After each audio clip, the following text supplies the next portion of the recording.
అధ్యక్ష, appropriation bill మీద, ద్రవ్య వినిమయ బిల్లు మీద చర్చలో పాల్గొనేందుకు అవకాశం కల్పించినందుకు ముందుగా మీకు ధన్యవాదాలు అధ్యక్ష. అధ్యక్ష, మీతో విజ్ఞప్తి అధ్యక్ష. ఇప్పుడు సమయం 2:16 అవుతోంది అధ్యక్ష. మాకు తెలుసు అధ్యక్ష, ఇక్కడ బిల్లు పాస్ అవ్వాలి, తర్వాత ప్రభుత్వం కూడా కౌన్సిల్కి వెళ్ళాలి, కౌన్సిల్లో కూడా కొంతమంది సభ్యులు రిటైర్ అవుతున్నారు, కాబట్టి అక్కడ కూడా వారు పాస్ చేసుకోవాల్సిన బాధ్యత వారికి ఉంటుంది. మాకు అవగాహన ఉంది అధ్యక్ష. తమరితో ప్రార్థన, దయచేసి అంతరాయాలు లేకుండా మంత్రుల వైపు నుంచి కానీ లేదా సభ్యుల వైపు నుంచి కానీ దయచేసి మాకు సహకరించాల్సిందిగా మీతో ప్రార్థన అధ్యక్ష.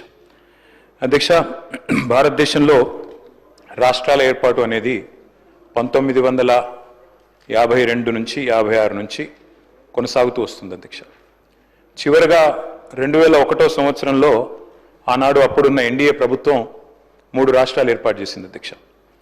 తర్వాత ఆ ఏర్పడ్డ 3 రాష్ట్రాలు, జార్ఖండ్ కానీ, ఛత్తీస్గఢ్ కానీ, ఉత్తరాఖండ్ కానీ, ఈ 3 కూడా ఈ 2.5 దశాబ్దాలలో ఇంకా కూడా బాలారిష్టాలు అధిగమించలేదు అధ్యక్ష. ఇంకా కూడా ఒక రకంగా చెప్పాలంటే they are going through teething pains. మొన్ననే సెక్రటేరియట్ కట్టుకున్నారు, మొన్ననే అసెంబ్లీ కట్టుకున్నారు, ఇంకా కూడా బాలారిష్టాల్లో ఉన్నారు అధ్యక్ష. కానీ ఏర్పడిన మొట్టమొదటి దశాబ్ద కాలంలోనే మెరుపు వేగంతో దూసుకొని పోయిన మన రాష్ట్రం తెలంగాణ అని చెప్పి గర్వంగా ఒక తెలంగాణ బిడ్డగా నేను చెప్తా ఉన్నాను అధ్యక్ష. అధ్యక్ష, we can proudly say, all of us, cutting across party lines, Telangana is the most successful startup state of independent India, sir. 76 ఏళ్ల భారతదేశ స్వతంత్రానంతరం ఏర్పడ్డ రాష్ట్రం ఇంత స్వల్ప సమయంలో ఇంత ప్రగతి సాధించడం అనేది నిజంగా కూడా మనందరికీ గర్వకారణం అధ్యక్ష. అధ్యక్ష, గత 10 ఏళ్లలో అభివృద్ధి పదంలో మెరుపు వేగాన్ని, సంక్షేమ సంస్కరణల విషయంలో మానవీయ కోణాన్ని ఆవిష్కరించి మరి తెలంగాణను అగ్రగామిగా నిలబెట్టింది మా నాయకుడు కేసీఆర్ గారి నాయకత్వంలోని ప్రభుత్వం. పరిపాలనలో కొత్త ఒరవడిని, ప్రణాళికల రూపకల్పనలో ఒక సరికొత్త పందాను అనుసరించడం వల్లనే తెలంగాణ ముఖ చిత్రం మారింది, తెలంగాణ ప్రజల బ్రతుకు చిత్రం కూడా బాగుపడ్డది అధ్యక్ష. నేనేదో ఊరికే చెప్పడం లేదు సార్. 2014 నుంచి 22 వరకు కంపౌండెడ్ యాన్యువల్ గ్రోత్ రేట్ తీసుకుంటే, రాష్ట్రాల యొక్క స్వయం సమృద్ధి, వాటి యొక్క ఆదాయాలు తీసుకుంటే భారతదేశం మొత్తంలోనే 17.57%తో అగ్రభాగాన నిలబడ్డ రాష్ట్రం తెలంగాణ అని చెప్పి ఇది ఆర్బీఐ లెక్క అధ్యక్ష. అది కూడా నేను తమరి ద్వారా గౌరవనీయులైన డిప్యూటీ సీఎం గారికి పంపిస్తాను అధ్యక్ష. అధ్యక్ష, మా లక్ష్యం ఒకటే అధ్యక్ష, మా పార్టీ లక్ష్యం తెలంగాణ కోసం కొట్లాడిన వాళ్ళం, తెలంగాణ కోసం 14 ఏళ్ల పాటు పోరాటాలు చేసిన వాళ్ళం, తెలంగాణ కోసం అందరినీ ఐక్యం చేసి ముందుకు పోయిన వాళ్ళం అధ్యక్ష. తెలంగాణకు మేలు జరగాలి, తెలంగాణ ప్రజలు బాగుండాలి. అధికారంలో కాంగ్రెస్ ఉండొచ్చు, మేము ఉండొచ్చు, భవిష్యత్తులో ఇంకెవరైనా రావచ్చు, కానీ తెలంగాణ బాగుండాలన్నదే మా సంకల్పం తప్ప వేరేది కాదు అధ్యక్ష. అధ్యక్ష, పదవులు శాశ్వతం కాదు అధ్యక్ష. మాకు పెద్దలు కేసీఆర్ గారు ఎప్పుడు చెప్తా ఉంటారు, గెలిచినప్పుడు పొంగిపోవద్దు, ఓడిపోయినప్పుడు కుంగిపోవద్దని. అట్లే అధికారం ఎవరికీ శాశ్వతం కాదు. ఎందుకంటే 2004 నుంచి 14 దాకా వారు అక్కడున్నారు, మేము ఇక్కడున్నాం. 14 నుంచి 23 దాకా మేము అక్కడున్నాం, వారు ఇక్కడున్నారు. ఇవన్నీ మారుతూ ఉంటాయి అధ్యక్ష. కానీ ఒకటి మాత్రం వాస్తవం అధ్యక్ష, జనరల్గా రాష్ట్రాలు ఎప్పుడైనా కూడా బడ్జెట్లు ఎప్పుడు పెడతాయి అధ్యక్ష?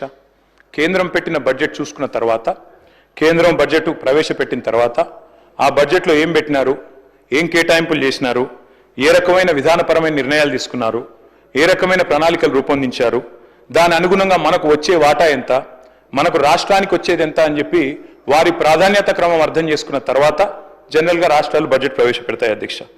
కానీ నాకు కొద్దిగా ఈ బడ్జెట్ స్పీచ్ చూస్తే, డిప్యూటీ సీఎం గారు ప్రవేశపెట్టిన బడ్జెట్ స్పీచ్ చూస్తే ఒక్కటి ఆశ్చర్యం అనిపించింది అధ్యక్ష.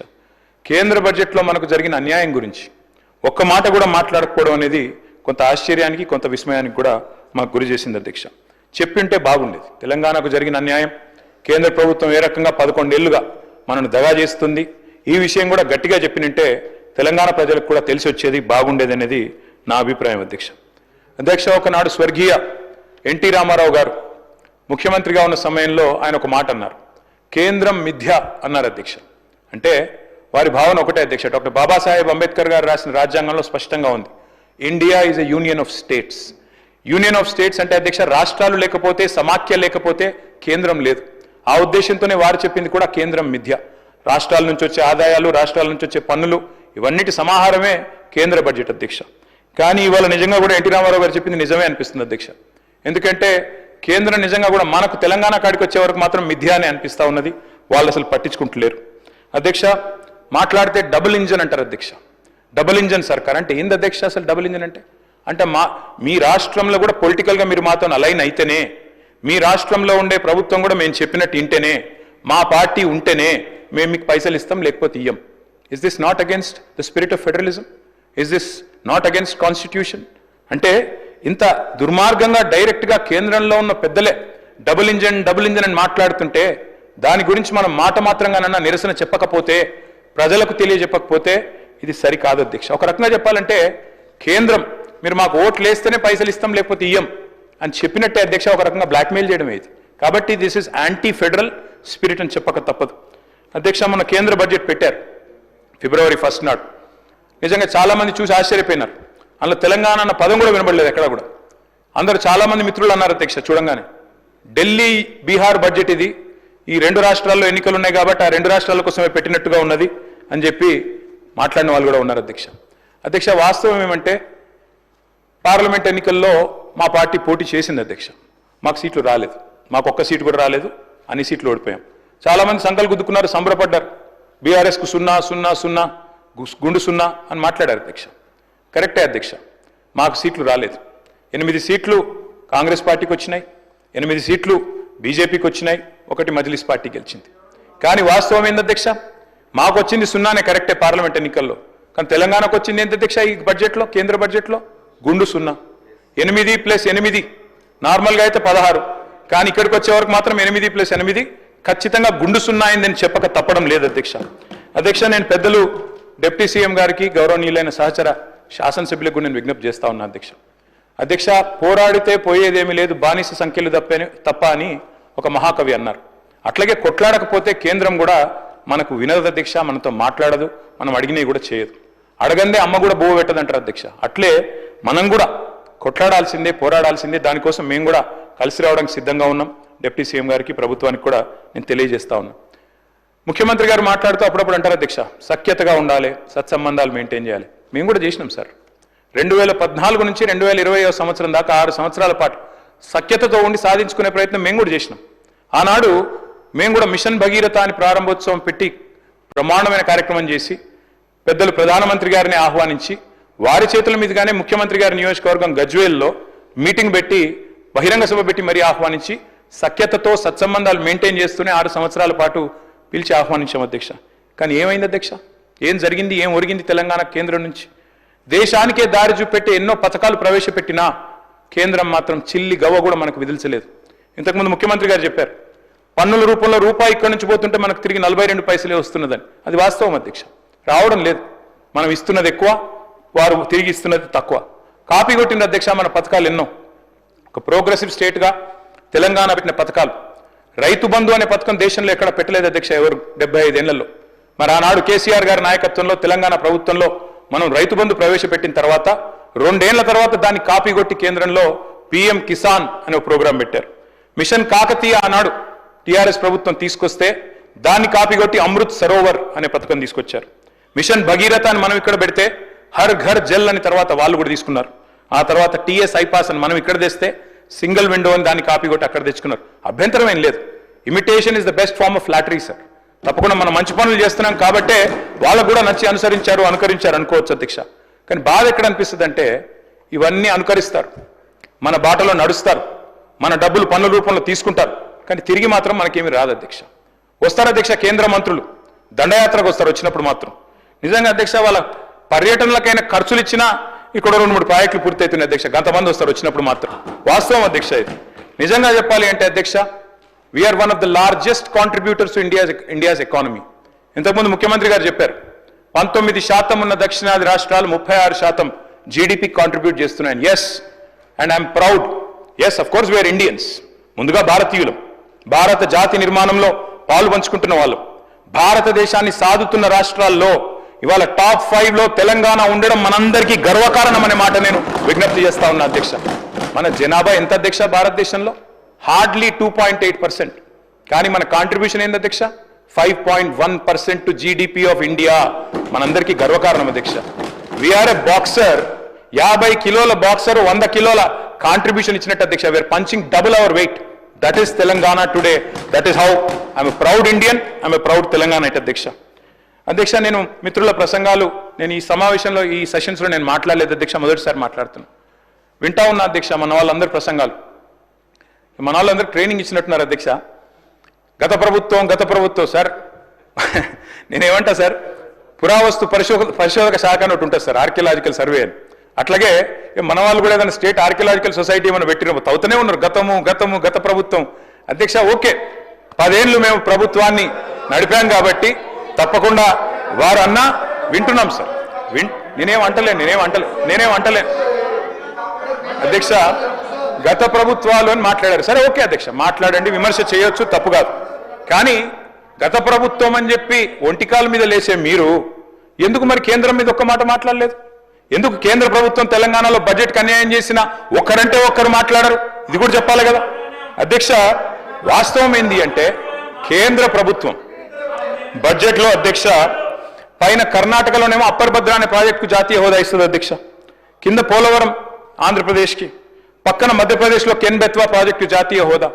అధ్యక్ష వాళ్ళందరికీ ఇచ్చినందుకు మనకేమి ఈర్ష లేదు, అసూయ లేదు, బాధ లేదు, కోపం లేదు. కానీ తెలంగాణకు కూడా ఇవ్వాలి కదా అధ్యక్ష. జాతి నిర్మాణానికి బ్రహ్మాండంగా సహకరిస్తున్నప్పుడు, జాతి నిర్మాణంలో పాలు పంచుకుంటున్నప్పుడు మన కాళేశ్వరానికో పాలమూరు రంగారెడ్డి ఎత్తిపోతల పథకానికో ఒక్క ప్రాజెక్టుకు జాతీయ హోదా ఇవ్వకపోతే నిరసన చెప్పాల్సిన బాధ్యత మన మీద లేదా అధ్యక్ష? హైదరాబాద్కు మనం ఒక ఆర్బిట్రేషన్ సెంటర్ పెట్టుకున్నాం అధ్యక్ష, హైదరాబాద్ ఇంటర్నేషనల్ ఆర్బిట్రేషన్ సెంటర్ అని. అది కూడా చూసి ఓర్వలేదు అధ్యక్ష. మనం పెట్టిన 6 నెలల లోపలనే గుజరాత్లో గిఫ్ట్ సిటీలో వాళ్ళొక పోటీ సంస్థ తెచ్చి నిర్మలా సీతారామన్ గారు బడ్జెట్లో 100 కోట్లు పెట్టి అక్కడ పెట్టారు అధ్యక్ష పోటీ సంస్థ. తెలంగాణ పుట్టుకనే ప్రశ్నించారు అధ్యక్ష. తెలంగాణ పుట్టుకని ప్రశ్నించడమే కాకుండా 6 దశాబ్దాల ఆకాంక్షను అగౌరవపరచడమే కాకుండా వాస్తవాలు చెప్పాలంటే ఒక్కటంటే ఒక్క విభజన హామీని కూడా అమలు చేయలేదు అధ్యక్ష కేంద్రం. అది మాత్రమే కాదు, దారుణమైన మాట, తల్లిని చంపి బిడ్డను బతికిచ్చిండ్రు అనే మాట స్వయంగా ప్రధాని గారు అనవచ్చు అధ్యక్ష. ఇట్లా అవమానాల పరంపర ఒకవైపు. ఇవాళ డిప్యూటీ సీఎం గారు ఖమ్మం నుంచి ఉన్నారు అధ్యక్ష. వారి జిల్లా 7 మండలాలు ఒక్క పెన్నుపోటుతో ఆర్డినెన్స్తో లోవర్ సీలేరు విద్యుత్ కేంద్రం, మా వ్యవసాయ మంత్రి గారు కూడా అదే జిల్లా అధ్యక్ష, ఒక్క పెన్నుపోటుతో అప్రజాస్వామికంగా 7 మండలాలు లోవర్ సీలేరు విద్యుత్ ప్రాజెక్టును లాక్కొని పోయింది కేంద్రం కాదా అధ్యక్ష? అది మాత్రమే కాదు, మరి నిజామాబాద్ జిల్లాకు ఊరించి పసుపు బోర్డుని ఇచ్చారు అధ్యక్ష మొన్న. మరి ఆ పసుపు బోర్డు ఇప్పుడు మొన్న పెట్టినారు కానీ కేంద్ర బడ్జెట్లో ₹1 లేదు దానికి. ఒకవైపు ఏమో పసుపు ధర రావడం లేదు, మద్దతు ధర అని రైతులు రోడ్డు ఎక్కిన పరిస్థితి అధ్యక్ష.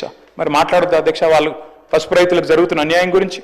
అధ్యక్ష బయ్యారం ఉక్కు కర్మాగారం మాట ఇచ్చారు పునర్విభజన చట్టంలో, కానీ పెట్టరు అధ్యక్ష. మేము అడిగినాం 10 ఏళ్లలో 10 సార్లు 20 సార్లు అడిగినాం, పెట్టలేదు. ఈసారి కూడా మరి మీరు వచ్చిన తర్వాత కూడా మీరు కూడా కలిసినా వారు సహకరిస్తలేరు అధ్యక్ష. ఇక్కడ బయ్యారం గురించి ఒక మాట చెప్పాలి అధ్యక్ష. ఒక కేంద్ర మంత్రి గారు మాట్లాడతారు అధ్యక్ష, నేను వారి పేరు తీసుకొని బాగుండదు, మాట్లాడుకుంటూ అంటారు ఆయన బయ్యారంలో అక్కడ ఐరన్ ఓర్ క్వాలిటీ లేదు పెట్టలేమంటారు అధ్యక్ష. ఎగ్జాక్ట్గా బయ్యారం నుంచి 160 కిలోమీటర్ల దూరంలో ఛత్తీస్గఢ్లోని బైలదిల్లా గన్లు ఉన్నాయి అధ్యక్ష, ఇనుము గన్లు ఉన్నాయి. ఇవాళ బైలదిల్లాలోని ఇనుము గన్ల నుంచి 550 కిలోమీటర్ల దూరం అవతల ఉండే వైజాగ్ స్టీల్ ప్లాంట్కి అక్కడికి వెళ్ళి ఇనుము పోతుంది సార్. అట్లే ఈరోజు నేషనల్ హైవే వేస్తున్నారు, అక్కడ నుంచి ముంద్రా పోర్టు తీసుకుపోతారట గుజరాత్కి, 1800 కిలోమీటర్ల అవతలకి, ఏది బైలదిల్లాకి వెళ్ళి తీసుకుపోతారట. కానీ 180 కిలోమీటర్ల ఇవతలు ఉన్న 160 కిలోమీటర్ల దగ్గరలో ఉన్న బయ్యారంలో మాత్రం స్టీల్ ప్లాంట్ పెట్టడానికి ఇనుము మంచిగా లేదు, అక్కడ క్వాలిటీ లేదు అని మాట్లాడతారు అధ్యక్ష. మరి దీన్ని అడగొద్దా? మనం ప్రపోజ్ పెట్టినాం, గతంలో ప్రపోజల్ పెట్టినాం, శ్రీధర్ బాబు గారు కూడా తెలవాలేదు. స్లరీ పైప్ లైన్ వేసుకుందాం, కావాలంటే రైల్వే లైన్ వేద్దాం, మేము సగం పెడతాం రాష్ట్ర ప్రభుత్వం నుంచి, మీరు సగం పెట్టండి, కానీ స్టీల్ ప్లాంట్ అయితే పెట్టండి, గిరిజన బిడ్డలు ఉండే ప్రాంతం అని చెప్పి కూడా మేము అడిగాం, కానీ పెట్టలేదు. మరి దాని గురించి మాట్లాడొద్దా అధ్యక్ష? ITIR యూపీఏ ప్రభుత్వం ఉన్నప్పుడు ఇచ్చారు, వీళ్ళు రాగానే రద్దు చేశారు, అడగొద్దా? ITIR టార్గెట్లు మనం దాటినాం ఆల్రెడీ. శ్రీధర్ బాబు గారు 2041లో ఏ టార్గెట్స్ అయితే ITIRలో రీచ్ అవ్వాలనుకున్నామో మనం 2022లోనే రీచ్ అయిపోయినాం, దాటినాం. దట్ ఈస్ తెలంగాణ, సొంతంగానే సాధించుకున్నాం. కానీ అడగాలి కదా, అడగకపోతే అమ్మ కూడా పెట్టదు కదా. కేంద్ర ప్రభుత్వం 48,21,000 కోట్ల బడ్జెట్ పెడితే అందులో మనకు ఒక్క ప్రత్యేక పథకం రాకపోతే, మనకు శటగోపం పెడితే, మాట్లాడకపోతే ఎట్లా అధ్యక్ష? ఒక్కటంటే ఒక్క ఇండస్ట్రియల్ కారిడార్ ఇవ్వలే. హైదరాబాద్ నాగ్పూర్ కానీ, హైదరాబాద్ బాంబే కానీ, హైదరాబాద్ బెంగళూరు కానీ, హైదరాబాద్ చెన్నై కానీ, హైదరాబాద్ విజయవాడ కానీ ఒకటి రాలే. భారతదేశానికి స్వాతంత్రం వచ్చిన తర్వాత మొదటిసారి అధ్యక్ష చేనేత మీద GST వేసిన ప్రభుత్వం కేంద్ర ప్రభుత్వం. మరి అడగొద్దాం మనం చేనేతల గురించి? ఒక్క మెగా పవర్ లూమ్ క్లస్టర్ ఇవ్వలేదు. కేంద్ర మంత్రి ఉన్నారు ఇవాళ మా కరీంనగర్ పార్లమెంట్ నుంచి, కానీ సిరిసిల్ల లాంటి పవర్ లూమ్ క్లస్టర్కి ఒకటి ఇవ్వమని చెప్పి 10 ఏళ్ల నుంచి అడిగినా ఇప్పటివరకు కూడా కనీసం కన్సిడర్ చేయట్లేదు అధ్యక్ష. అట్లే కొత్త హ్యాండ్లూమ్ క్లస్టర్లు రావు. ఇన్స్టిట్యూట్స్ అధ్యక్ష, కొత్త ఎడ్యుకేషన్ ఇన్స్టిట్యూట్స్ మా సబితా గారు విద్యాశాఖ మంత్రిగా ఉన్నప్పుడు ఒక్కసారి కాదు 20 సార్లు పోయాం అధ్యక్ష. ఒక ఐఐఎం ఇవ్వండి, ఇండియన్ ఇన్స్టిట్యూట్ ఆఫ్ మేనేజ్మెంట్, ఒక నేషనల్ ఇన్స్టిట్యూట్ ఆఫ్ డిజైన్ ఆనాడు ఉమ్మడి ఆంధ్రప్రదేశ్లో ఉండేది, అది పోయింది, మాకు ఇవ్వండి అని అడిగినాం. ఐసర్ ఇవ్వమని అడిగాం. అదే మాదిరిగా IIIT ఇవ్వండి, కరీంనగర్లో ఆల్మోస్ట్ అయిపోయిండే, ఇవ్వమని అడిగినాం. కానీ ఒక్కటి కూడా శాంక్షన్ చేయలే. ఉన్నత విద్యా స్థానాలు, ఉన్నత విద్యా కేంద్రాలు కాదు అధ్యక్ష, చివరికి కొత్త జిల్లాలు పెట్టుకుంటే చట్టం ప్రకారం నవోదయ పాఠశాలలు ఇవ్వాలి, అది కూడా ఇవ్వలేదు అధ్యక్ష. ఒక్క మెడికల్ కాలేజ్, భారతదేశంలో 157 మెడికల్ కాలేజీలు మంజూరు చేస్తే తెలంగాణకు మాత్రం ఒక్క మెడికల్ కాలేజ్ కూడా ఇవ్వలేదు. మరి ఇవన్నీ అడగొద్దా అధ్యక్ష? అది మాత్రమే కాదు అధ్యక్ష, ఒక్క సైనిక్ స్కూల్ కూడా ఇప్పటివరకు ఏర్పాటు చేయలేదు అధ్యక్ష. ఒకవైపేమో మరి మన పన్నులు తీసుకుంటారు, ఇంకోవైపేమో వచ్చి మనని ఈ రకంగా అవమానించే పరిస్థితి.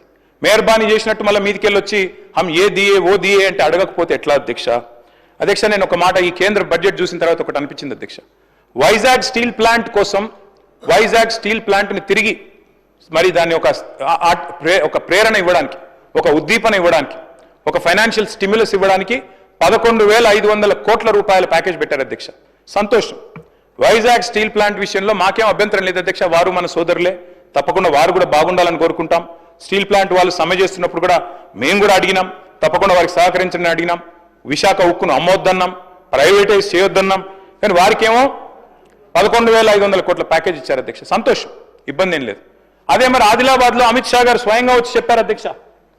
అమిత్ షా గారు ఎన్నికల ప్రచారంలో చెప్పారు, CCIని తిరిగి తెరిపిస్తాం, సిమెంట్ కార్పొరేషన్ ఆఫ్ ఇండియా. మరి దానికి ₹1 పెట్టకపోతే అడగొద్దా అధ్యక్ష? ఆదిలాబాద్లో CCIనేమో తుక్కు కింద అమ్మేస్తారంట, బయ్యారం ఉక్కు మాత్రం ఉక్కు కాదంట. కానీ వైజాగ్లో ఈరోజు వాళ్లకు అక్కడ పార్లమెంట్ సీట్ల మీద ఆధారపడి ఉన్నారు కాబట్టి అక్కడ మాత్రం 11,500 కోట్లు ఇస్తే దాని గురించి మనం మాట్లాడకపోతే మన బడ్జెట్లో తప్పు అవుతుంది కదా అధ్యక్ష. అధ్యక్ష, సింగరేణి స్వయంగా డిప్యూటీ సీఎం గారే చూస్తున్నారు ఇప్పుడు, ఎనర్జీ డిపార్ట్మెంట్. సింగరేణి అధ్యక్ష మనం అడిగినాం, గతంలో కేసీఆర్ గారి ప్రభుత్వం అడిగింది, మీరు దయచేసి నామినేషన్ మీద బొగ్గు గనులు ఇవ్వండి సింగరేణికి. ఎట్లా అయితే మీరు గుజరాత్ మినరల్ డెవలప్మెంట్ కార్పొరేషన్కి ఇచ్చినారో నామినేషన్ మీద, అట్లే మాకు కూడా ఇవ్వండి అని అడిగినాం. కానీ ఇవ్వరు అధ్యక్ష. గుజరాత్కు ఒక న్యాయం, తెలంగాణకు ఇంకో న్యాయం అన్నట్టుగా ఇవ్వడం లేదు అధ్యక్ష. చివరికి అధ్యక్ష, మనం కనుక పట్టించుకోకపోతే సరే, మనం సింగరేణిలో 51% మనం, 49 వాళ్ళు, కానీ భవిష్యత్తులో డిజిన్వెస్ట్మెంట్ ప్రపోజల్ పెట్టినా ఆశ్చర్యం లేదు అధ్యక్ష. అదే మాదిరిగా అధ్యక్ష, నీతి ఆయోగ్ సిఫారసు చేసింది, మిషన్ కాకతీయ, మిషన్ భగీరథ మంచి పథకాలు 24,000 కోట్లు కేటాయించండి అని కేంద్ర ప్రభుత్వానికి సిఫారసు చేస్తే 24 పైసలు ఇవ్వలేదు అధ్యక్ష. అందుకే అంటున్నాం, మరి అడగాల్సింది అడగాలి.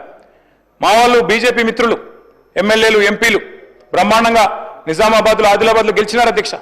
దుబాయ్ పోయి ప్రచారం చేసినారు, అక్కడ గల్ఫ్ కార్మికులు, వలస కార్మికులు ఉంటే అక్కడ కూడా పోయినారు. మీకేదో చేస్తామన్నారు, గల్ఫ్ వాళ్ళని చూసుకుంటాం, పెద్దపీట చేస్తాం, బాగా చేస్తామన్నారు అధ్యక్ష. మరి ₹1 పెట్టలేదు కదా అధ్యక్ష గల్ఫ్ కార్మికుల కోసం. మాట్లాడొద్దా? జహీరాబాద్ నిమ్స్కి మొండి చేయి, హైదరాబాద్ మెట్రోకు మొండి చేయి, వెనుకబడిన జిల్లాల నిధుల విషయంలో నిర్లక్ష్యం, విద్యుత్ బకాయిలు ఏవైతే ఆంధ్ర నుంచి రావాలనో వాటి విషయంలో మాట్లాడరు. మరి ఇవన్నీ ఇప్పించాల్సిన బాధ్యత కేంద్రం మీద లేదా? అడగాల్సిన బాధ్యత మన మీద లేదా? 2 మంత్రులు ఉన్నారు అధ్యక్ష కేంద్రంలో, మన రాష్ట్రం నుంచి. ఒకరేమో సహాయ మంత్రి, ఇంకొకరేమో అసహాయ మంత్రి. ఇద్దరు కూడా పట్టించుకోరు, మాట్లాడరు అధ్యక్ష. తెలంగాణకు అన్యాయం జరుగుతున్నా వారు మాత్రం నోరు మెదపరు అధ్యక్ష. తెలంగాణలో ఇంత పెద్ద డిఫెన్స్ ఈకోసిస్టమ్ ఉంది, కానీ ఒక్కరు కేంద్ర మంత్రులు మాట్లాడరు. మన డిఫెన్స్ కారిడారు బుందేల్ఖండ్కి తరలిపోతే ఇక్కడ ఇంత పెద్ద ఈకోసిస్టమ్ ఉండి ఇన్ని వేల కోట్ల ఎక్స్పోర్ట్స్ ఇక్కడి నుంచి అవుతుంటే, తెలంగాణ ఏరోస్పేస్ రంగం, డిఫెన్స్ రంగం జాతీయ స్థాయిలో అవార్డులు సంపాదిస్తుంటే ఈరోజు బుందేల్ఖండ్కి వెళ్ళిపోతుంది అధ్యక్ష, మాట్లాడరు.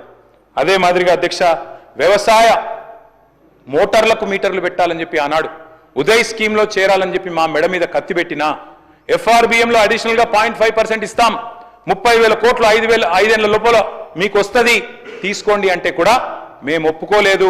రైతుల విషయంలో రాజీ పడమని చెప్పినాం. అది మోటార్లకు మీటర్లు పెట్టే విషయమైనా, వ్యవసాయ నల్ల చట్టాలైనా ఆ రోజు మేము ఒప్పుకోలేదు. నేను రాష్ట్ర ప్రభుత్వానికి విజ్ఞప్తి చేస్తా ఉన్నాను, మీరు కూడా దయచేసి వ్యతిరేకిస్తారని ఆశిస్తా ఉన్నాం. ఎందుకంటే వారు పెట్టే ఈ నిబంధనలు మంచిది కాదు అధ్యక్ష. అధ్యక్ష, మేము బలంగా నమ్మేది ధర్మంతో కూడిన రాజకీయాలు చేయాలి తప్ప రాజకీయాల్లోకి ధర్మాన్ని లాగకూడదు అధ్యక్ష. పెద్దలు కేసీఆర్ గారు ఆయన ముఖ్యమంత్రిగా ఉన్నప్పుడు బహుశా ఆయన చేసినన్ని యాగాలు, ఎవరు కూడా చేస్తుండారు అధ్యక్ష, ఒక ముఖ్యమంత్రి పదవిలో ఉన్నవాళ్ళు. మరి పాదం నుంచి శిఖరం వరకు కృష్ణశిలలతో నిర్మించిన అపురూపమైన దేవాలయం, 1000 ఏళ్ల వైభవం యాదగిరి లక్ష్మీ నరసింహస్వామి గారి దేవాలయం అధ్యక్ష. మరి దేశం కోసం ధర్మం కోసం అని రోజు చెప్పేటోళ్ళు అధ్యక్ష, మా వేములవాడ రాజన్న గుడికి రూపాయి తెచ్చిండ్రా అధ్యక్ష? మా ధర్మపురి లక్ష్మీ నరసింహస్వామి గారి ఆలయానికి రూపాయి ఇచ్చిండ్రా? భద్రాద్రి రాములవారి ఆలయానికి ఒక 1/2 పైసా ఇచ్చిండ్రా? లేదా జోగులాంబ అమ్మవారికి 1 పైస ఇచ్చిండ్రా? కొండగట్ట అంజన్న ఆలయానికి 1 రూపాయి వచ్చిందా అధ్యక్ష? బాసర సరస్వతి ఆలయానికి 1 రూపాయి తెచ్చిండ్రా? కురుమూర్తి ఆలయానికి 1 పైసా ఇచ్చిండ్రా? అందుకే అంటున్న అధ్యక్ష, నేను అడగాలే, అడగకపోతే స్పందించరు. సమ్మక్క సారక్క జాతర అధ్యక్ష, ప్రపంచంలోనే అతిపెద్ద గిరిజన జాతర. అద్భుతంగా మేమున్నప్పుడు నిర్వహించాం, మీరు కూడా నిర్వహిస్తారని ఆశిస్తున్నాం అధ్యక్ష. సమ్మక్క సారక్క జాతరకు జాతీయ హోదా ఇవ్వాల్సిన అవసరం లేదా? మహాకుంభమేళాకేమో ఇవాళ కేంద్ర ప్రభుత్వం 2100 కోట్లు ఇచ్చింది అధ్యక్ష ఉత్తరప్రదేశ్ రాష్ట్రానికి, 2100. అదే మరి మనకు ఒక 21 రూపాయలు కూడా ఇచ్చేందుకు మనసు లేదా? మరి ఎందుకు అధ్యక్ష వాళ్ళని అడగొద్దు? అందుకే అంటా ఉన్న అధ్యక్ష, అడగాలి. అడిగితేనే మరి అమ్మైనా అన్నం పెడుతుంది అధ్యక్ష. అధ్యక్ష, 5 ట్రిలియన్ ఎకానమీ అని పిఎం అంటున్నారు, మరి మన సీఎం ఏమో 1 ట్రిలియన్ ఎకానమీ అంటున్నారు. 1 ట్రిలియన్ ఎకానమీ అంటే ఏంటిది అధ్యక్ష? భట్టి గారు కూడా బడ్జెట్ స్పీచ్లో చెప్పినారు, డిప్యూటీ సీఎం గారు. $1 ట్రిలియన్ అంటే అధ్యక్ష ఇవాళ ధరల్లో తీసుకుంటే 88 లక్షల కోట్ల అధ్యక్ష. ఇవాళ మన అసెంబ్లీ అంటున్నా, మన్నించాలి, మన రాష్ట్రం యొక్క జిఎస్డిపి సైజ్ చూసుకుంటే మనం ప్రస్తుతం 16 లక్షల కోట్ల కాడున్నాం. గ్రోత్ రేట్ చెప్పారు, జిఎస్డిపి గ్రోత్ రేట్ 10.1% అని చెప్పారు బడ్జెట్ స్పీచ్లో. మరి అదే రేటు ఉంటుంది అనుకుంటే అధ్యక్ష, మరి ప్రస్తుత ధరల ప్రకారం అయితే 17 ఏళ్ళు, కానీ స్థిర ధరల ప్రకారం అయితే 35 ఏళ్ళు పడుతుంది అధ్యక్ష. కానీ భట్టి గారు చెప్పినప్పుడేమో 2030 కల్లా దీన్ని సాధిస్తాం, 1 ట్రిలియన్ ఎకానమీ అన్నారు. ఎట్లా సాధిస్తారో దయచేసి ఆ సీక్రెట్ మాకు కూడా చెప్పాలని చెప్పి కూడా నేను వారిని కోరుతా ఉన్నా అధ్యక్ష. అధ్యక్ష, అటు కేంద్ర సర్కారు ఇటు రాష్ట్ర సర్కారు అధ్యక్ష, ఇద్దరు కూడా నినాదాలు ఘనం అధ్యక్ష, విధానాలు మాత్రం శూన్యం. కొటేషన్లు అధ్యక్ష, బడ్జెట్ స్పీచ్లో అక్కడ ఇక్కడ కొటేషన్లు పుష్కలం, అలొకేషన్లు మాత్రం నిష్ఫలం అధ్యక్ష. ఇక మన దగ్గర చెప్తారు అధ్యక్ష, బడే బాయ్తో మాషాల్లా అంటే ఛోటే బాయ్ సుబాన్ అల్లా అన్నట్టుంది అధ్యక్ష మన పరిస్థితి ఈరోజు. 2 బడ్జెట్లు చూస్తే పిఎం ఏమో 2 కోట్ల ఉద్యోగాలు అన్నారు, సీఎం ఏమో 2 లక్షల ఉద్యోగాలు అన్నారు.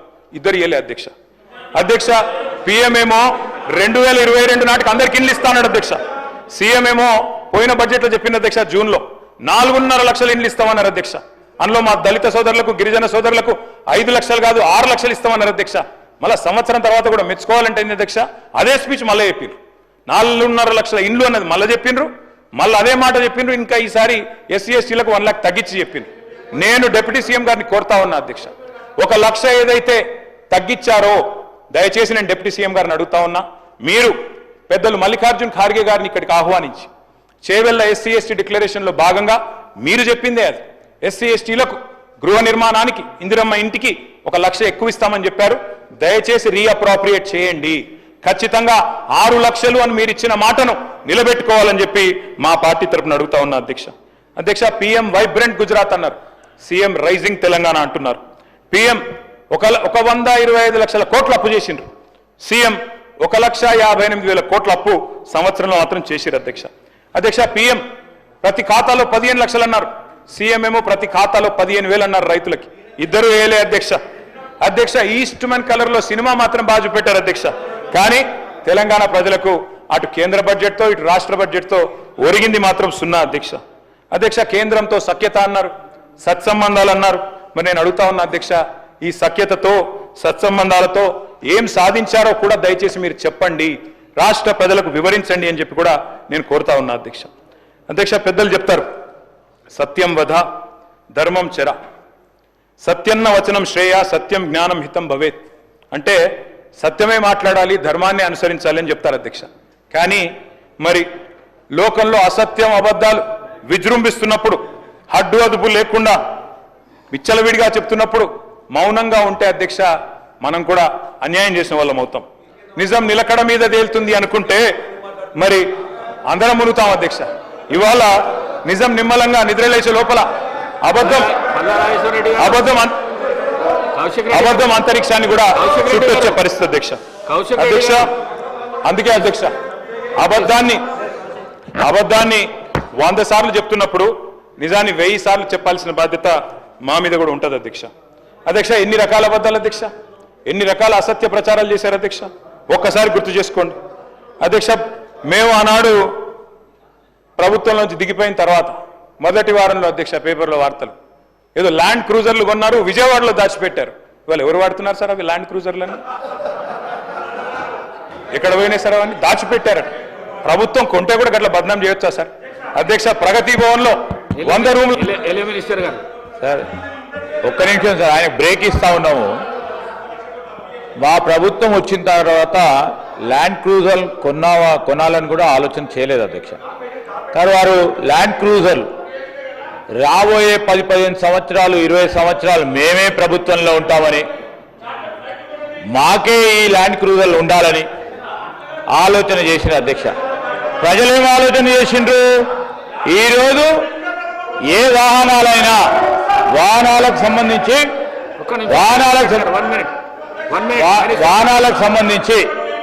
సార్ ప్రజలందరూ మమ్మల్ని కోరిండ్రు ఆ ల్యాండ్ క్రూజర్లో తిరగమని. ప్రజలు కోరిన వరకే తిరుగుతా ఉన్నాం అధ్యక్ష. ఈరోజు ఏది చేసినా ప్రజలకు సంబంధించి వారు ఇచ్చిన తీర్పుతోనే మనం అందరం కూడా ఇక్కడ నడుస్తా ఉన్నాం. అది దృష్టిలో పెట్టుకొని మా కేటీఆర్ గారు మాట్లాడాల్సిందిగా కోరుతా ఉన్నాం. కేటీ రామారావు గారు. స్పీకర్ సార్, నేనేం అనలేదు అధ్యక్ష. తప్పకుండా యువర్ ఎలిజిబుల్ సార్. మీరు కూడా కష్టపడ్డారు, కష్టపడే ప్రజాక్షేత్రంలో కష్టపడే గెలిచొచ్చారు. నేను వేరే ఏమనట్లేదు. కానీ అసత్యాలు ప్రచారం చేసి అదేదో మేము దాచిపెట్టుకొని మేము మా కోసమే దాచుకున్నట్టు ప్రచారాలు చేయడం తప్పు అని చెప్తున్నా అధ్యక్ష.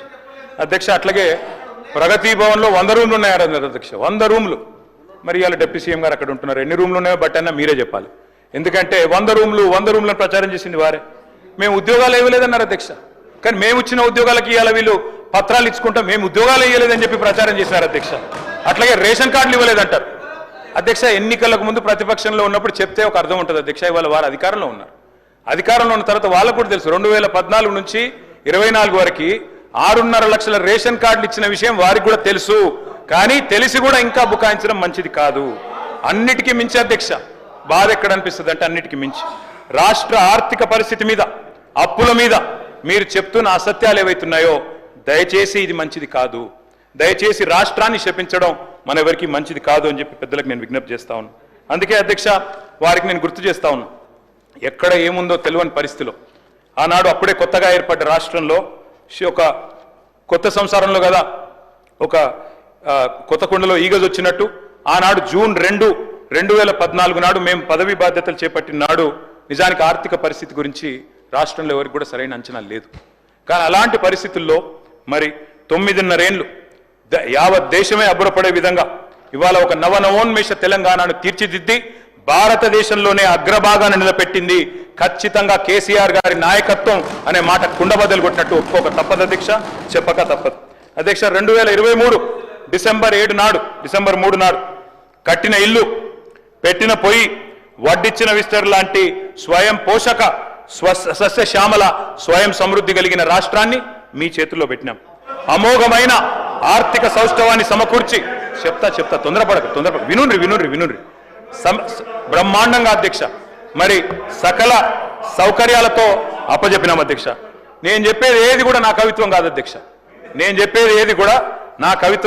I will give you exact reports. Speaker గారు మీ దగ్గర పెడతాను. మిత్రులు ఎవరికైనా ఇంట్రెస్ట్ ఉంటే ఆసక్తి ఉంటే చూసుకోవచ్చు అధ్యక్ష. 9.5 ఏళ్ళు ఆనాడు రాష్ట్ర సంపదను పెంచి పేదలకు పంచి సంక్షేమాన్ని ప్రగతిని జోడుగుర్రాల మాదిరిగా రాష్ట్రాన్ని పరుగులు పెట్టించినాం అధ్యక్ష. 2 ముఖ్యమైన ఉపద్రవాలు, డిమానిటైజేషన్ పెద్ద నోట్ల రద్దు, అదేవిధంగా కరోనా. ఇవి జనరల్ గా ప్రభుత్వాలకు ఇట్లాంటి ఛాలెంజెస్ రావు, వచ్చినా కూడా వాటిని తట్టుకొని మరి బ్రహ్మాండంగా నడిపినాం అధ్యక్ష. అధ్యక్ష ఇది నాది కాదు అధ్యక్ష, నేను చెప్పేది మరి నిన్నటికి నిన్న కేంద్ర ప్రభుత్వమే స్వయంగా చెప్పింది అధ్యక్ష. నేను చూపెడతాను అధ్యక్ష. అధ్యక్ష ఎన్నిసార్లు చెప్పినా, ఎన్ని రకాలుగా చెప్పినా వీళ్ళ అర్ధసత్యాలు అసత్యాల ప్రచారం మాత్రం మానడం లేదు అధ్యక్ష. అధ్యక్ష పోయిన సెషన్లో హరీష్ రావు గారు వివరంగా చెప్పారు, అప్పుల సంఖ్య ఎంత, అప్పుల పరిమాణం ఎంత అని వివరంగా చెప్పారు అధ్యక్ష. గత 10 ఏళ్ళు బట్టన్న శ్రీధరన్న ఇద్దరు ఉన్నారు అధ్యక్ష ఇక్కడ. ఆనాడు సిఎల్పి లీడర్గా, ఇక్కడ ఫ్లోర్ లీడర్గా బట్టి విక్రమార్క గారు ప్రతి అప్రాపరేషన్ బిల్లో మాట్లాడారు, ప్రతి బడ్జెట్ మీద మాట్లాడినారు. గవర్నర్ ప్రసంగం మీద మీరే మాట్లాడినారు లేదా శ్రీధర్ బాబు గారు మాట్లాడినారు. ఇవాళ మీ చేతుల్లోనే పగ్గాలు ఉన్నాయి. ఆనాడు మీ దగ్గర సిఏజీ రిపోర్ట్లుండే, మొత్తం ఆర్బీఐ రిపోర్ట్లుండే, ఎవ్రీ ఇయర్ బడ్జెట్ మీరు చూసినారు. ఆ రోజు మరి మీరు ఇక్కడ లేనట్టు, ఇవాళనే కొత్తగా వచ్చినట్టు ఇవాళ మాట్లాడడం ఏదైతే ఉందో, ఆనాడు లేని అప్పులనేవో ఇవ్వాలేదో ఉన్నట్టుగా చూపెట్టడం ఏదైతే ఉందో, ఇది కరెక్ట్ అని నేను అడుగుతా ఉన్నా అధ్యక్ష. అధ్యక్ష మాట్లాడితే బడ్జెట్ స్పీచ్లో కూడా చెప్పారు ఆర్థిక అరాచకత్వం అట అధ్యక్ష. నేను అడుగుతున్నా అధ్యక్ష భట్టి గారిని, ఆర్థిక అరాచకత్వం నిజమే అయితే మరి మా గవర్నమెంట్లో 11 బడ్జెట్లు ప్రవేశపెట్టింది అధ్యక్ష అక్కడ కూర్చున్న ప్రిన్సిపల్ సెక్రటరీ రామకృష్ణారావు గారు. ఇవాళ మీ గవర్నమెంట్లో కూడా 3 బడ్జెట్లు ప్రవేశపెట్టింది ఆయనే. ఆర్థిక అరాచకత్వం నిజమే అయితే మరి వారే ఉన్నారు కదా అధ్యక్ష ఆనాడు, మళ్ళీ వారిని మీరు కొనసాగిస్తున్నారు ఈనాడు. ఆనాడు నిజంగానే తప్పులు జరిగిన మాట వాస్తవమే అయితే నేనైతే I wish Ramakrishna Rao all the best. I hope that he'll also become chief secretary. కానీ నేననేది ఏమంటే అధ్యక్ష, ఆర్థిక అరాచకత్వం అని మాట్లాడి మరి వారిని అక్కడే కొనసాగిస్తున్నారు అంటే అయితే అదన్నా తప్పు లేదా ఇదన్నా తప్పు, ఏది తప్పు వారే చెప్పాలా అధ్యక్ష. 10 ఏళ్లలో నేను స్పష్టంగా చెప్తా ఉన్నా అధ్యక్ష, హరీష్ రావు గారు ఇదివరకు చెప్పారు, నేను కూడా చెప్తాను, లెక్క చెప్పమంటే మొత్తం చెప్తాను. 10 ఏళ్లలో చేసిన అప్పు సంవత్సరానికి 41,000 కోట్లు మాత్రమే. మీరు ఒక్క సంవత్సరంలోనే చేసిన అప్పు 1,58,000 కోట్లు. మేము చేసింది 41,000 కోట్లయితే మీరు ఒక్క సంవత్సరంలో దానికి 4 రెట్లు చేసినారనేది వాస్తవం అధ్యక్ష. అధ్యక్ష ఇది నాది కాదు అధ్యక్ష రిపోర్టు. ఇగో నిన్ననే మన అక్కడ కేంద్రంలో మనీష్ తివారీ గారని కేంద్ర కాంగ్రెస్ పార్టీ పార్లమెంట్ సభ్యుడు, ఆయన అడిగారు అధ్యక్ష నిన్న కేంద్ర ప్రభుత్వం, నిన్ననే మార్చి 24 నాడు వారికి రిప్లై వచ్చింది పార్లమెంట్లో. ఏమడిగినారు అధ్యక్ష, ఈ దేశంలో అప్పుల పరిస్థితి ఏంది, రాష్ట్రాల పరిస్థితి ఏందని అడిగినారు. కాంగ్రెస్ ఎంపీ గారు అడిగితే కేంద్ర ప్రభుత్వం ఇచ్చిన రిపోర్ట్ అధ్యక్ష, భారతదేశంలో 28 రాష్ట్రాలు ఉంటాయి. ఆ 28 రాష్ట్రాల్లో కింది నుంచి 4వ స్థానంలో ఉన్నది తెలంగాణ. డెట్ జిఎస్డిపి రేషియోలో 28 రాష్ట్రాల్లో కింది నుంచి 4వ స్థానంలో ఉన్నది తెలంగాణ అని చెప్పి కేంద్ర ప్రభుత్వం చెప్పింది అధ్యక్ష. అప్పు యొక్క పరిమాణం 4,22,000 కోట్లని, అదేవిధంగా 26.2% డెట్ జిఎస్డిపి రేషియో అని చెప్పి కేంద్ర ప్రభుత్వం చెప్పింది అధ్యక్ష. యంగ్స్టర్స్ చాలా మంది ఉన్నారు, మొదటిసారి వచ్చిన వాళ్ళు చాలా మంది ఉన్నారు. Sir, debt is never seen in isolation. Debt అనేది, అప్పు అనేది దాన్ని ప్రత్యేకంగా ఒంటరిగా చూడడానికి వీలు ఉండదు. నీ సంపద ఎంత, నీ పరిమాణం ఎంత, నీ రాష్ట్రం యొక్క జీడిపి సైజ్ ఎంత, దాని నిష్పత్తిలో అప్పు ఎంత, ఈ లెక్కనే చూస్తారు అధ్యక్ష. ఎందుకంటే నువ్వు మళ్ళీ తిరిగి కట్టే పతార ఉందా లేదా నీకు అప్పు అని చూసినాకనే అప్పిస్తారు అధ్యక్ష. అధ్యక్ష మన రేషియో 26.2. అదేవిధంగా ఒక్కసారి చూస్తే అధ్యక్ష వివిధ రాష్ట్రాలు, అరుణాచల్ ప్రదేశ్ అధ్యక్ష 57%, పంజాబ్ మొన్నటిదాకా Congress government debt GSDP ratio 46.6, Himachal ప్రస్తుతం కాంగ్రెస్ గవర్నమెంట్ 45.2, వెస్ట్ బెంగాల్ 38, కేరళ 36.8, రాజస్థాన్ మొన్నటిదాకా కాంగ్రెస్ 35.8, పక్కనే ఉన్న ఆంధ్రప్రదేశ్ 34.7, మన పక్కనే ఉన్న కర్ణాటక 26.5, మనం కర్ణాటక కంటే కింద 26.2తో ఉన్నాం అధ్యక్ష. అతి తక్కువ అప్పులున్న రాష్ట్రాన్ని పట్టుకొని జిఎస్డిపి పరిమాణంతో పోలిస్తే అప్పులు అని చెప్పి మీరనవే కాకుండా మీ వాళ్ళందరికీ చెప్పి రాష్ట్ర ప్రజల్ని ఇవాళ ఈ రకంగా తప్పుదోవ పట్టించడం కరెక్టా అధ్యక్ష?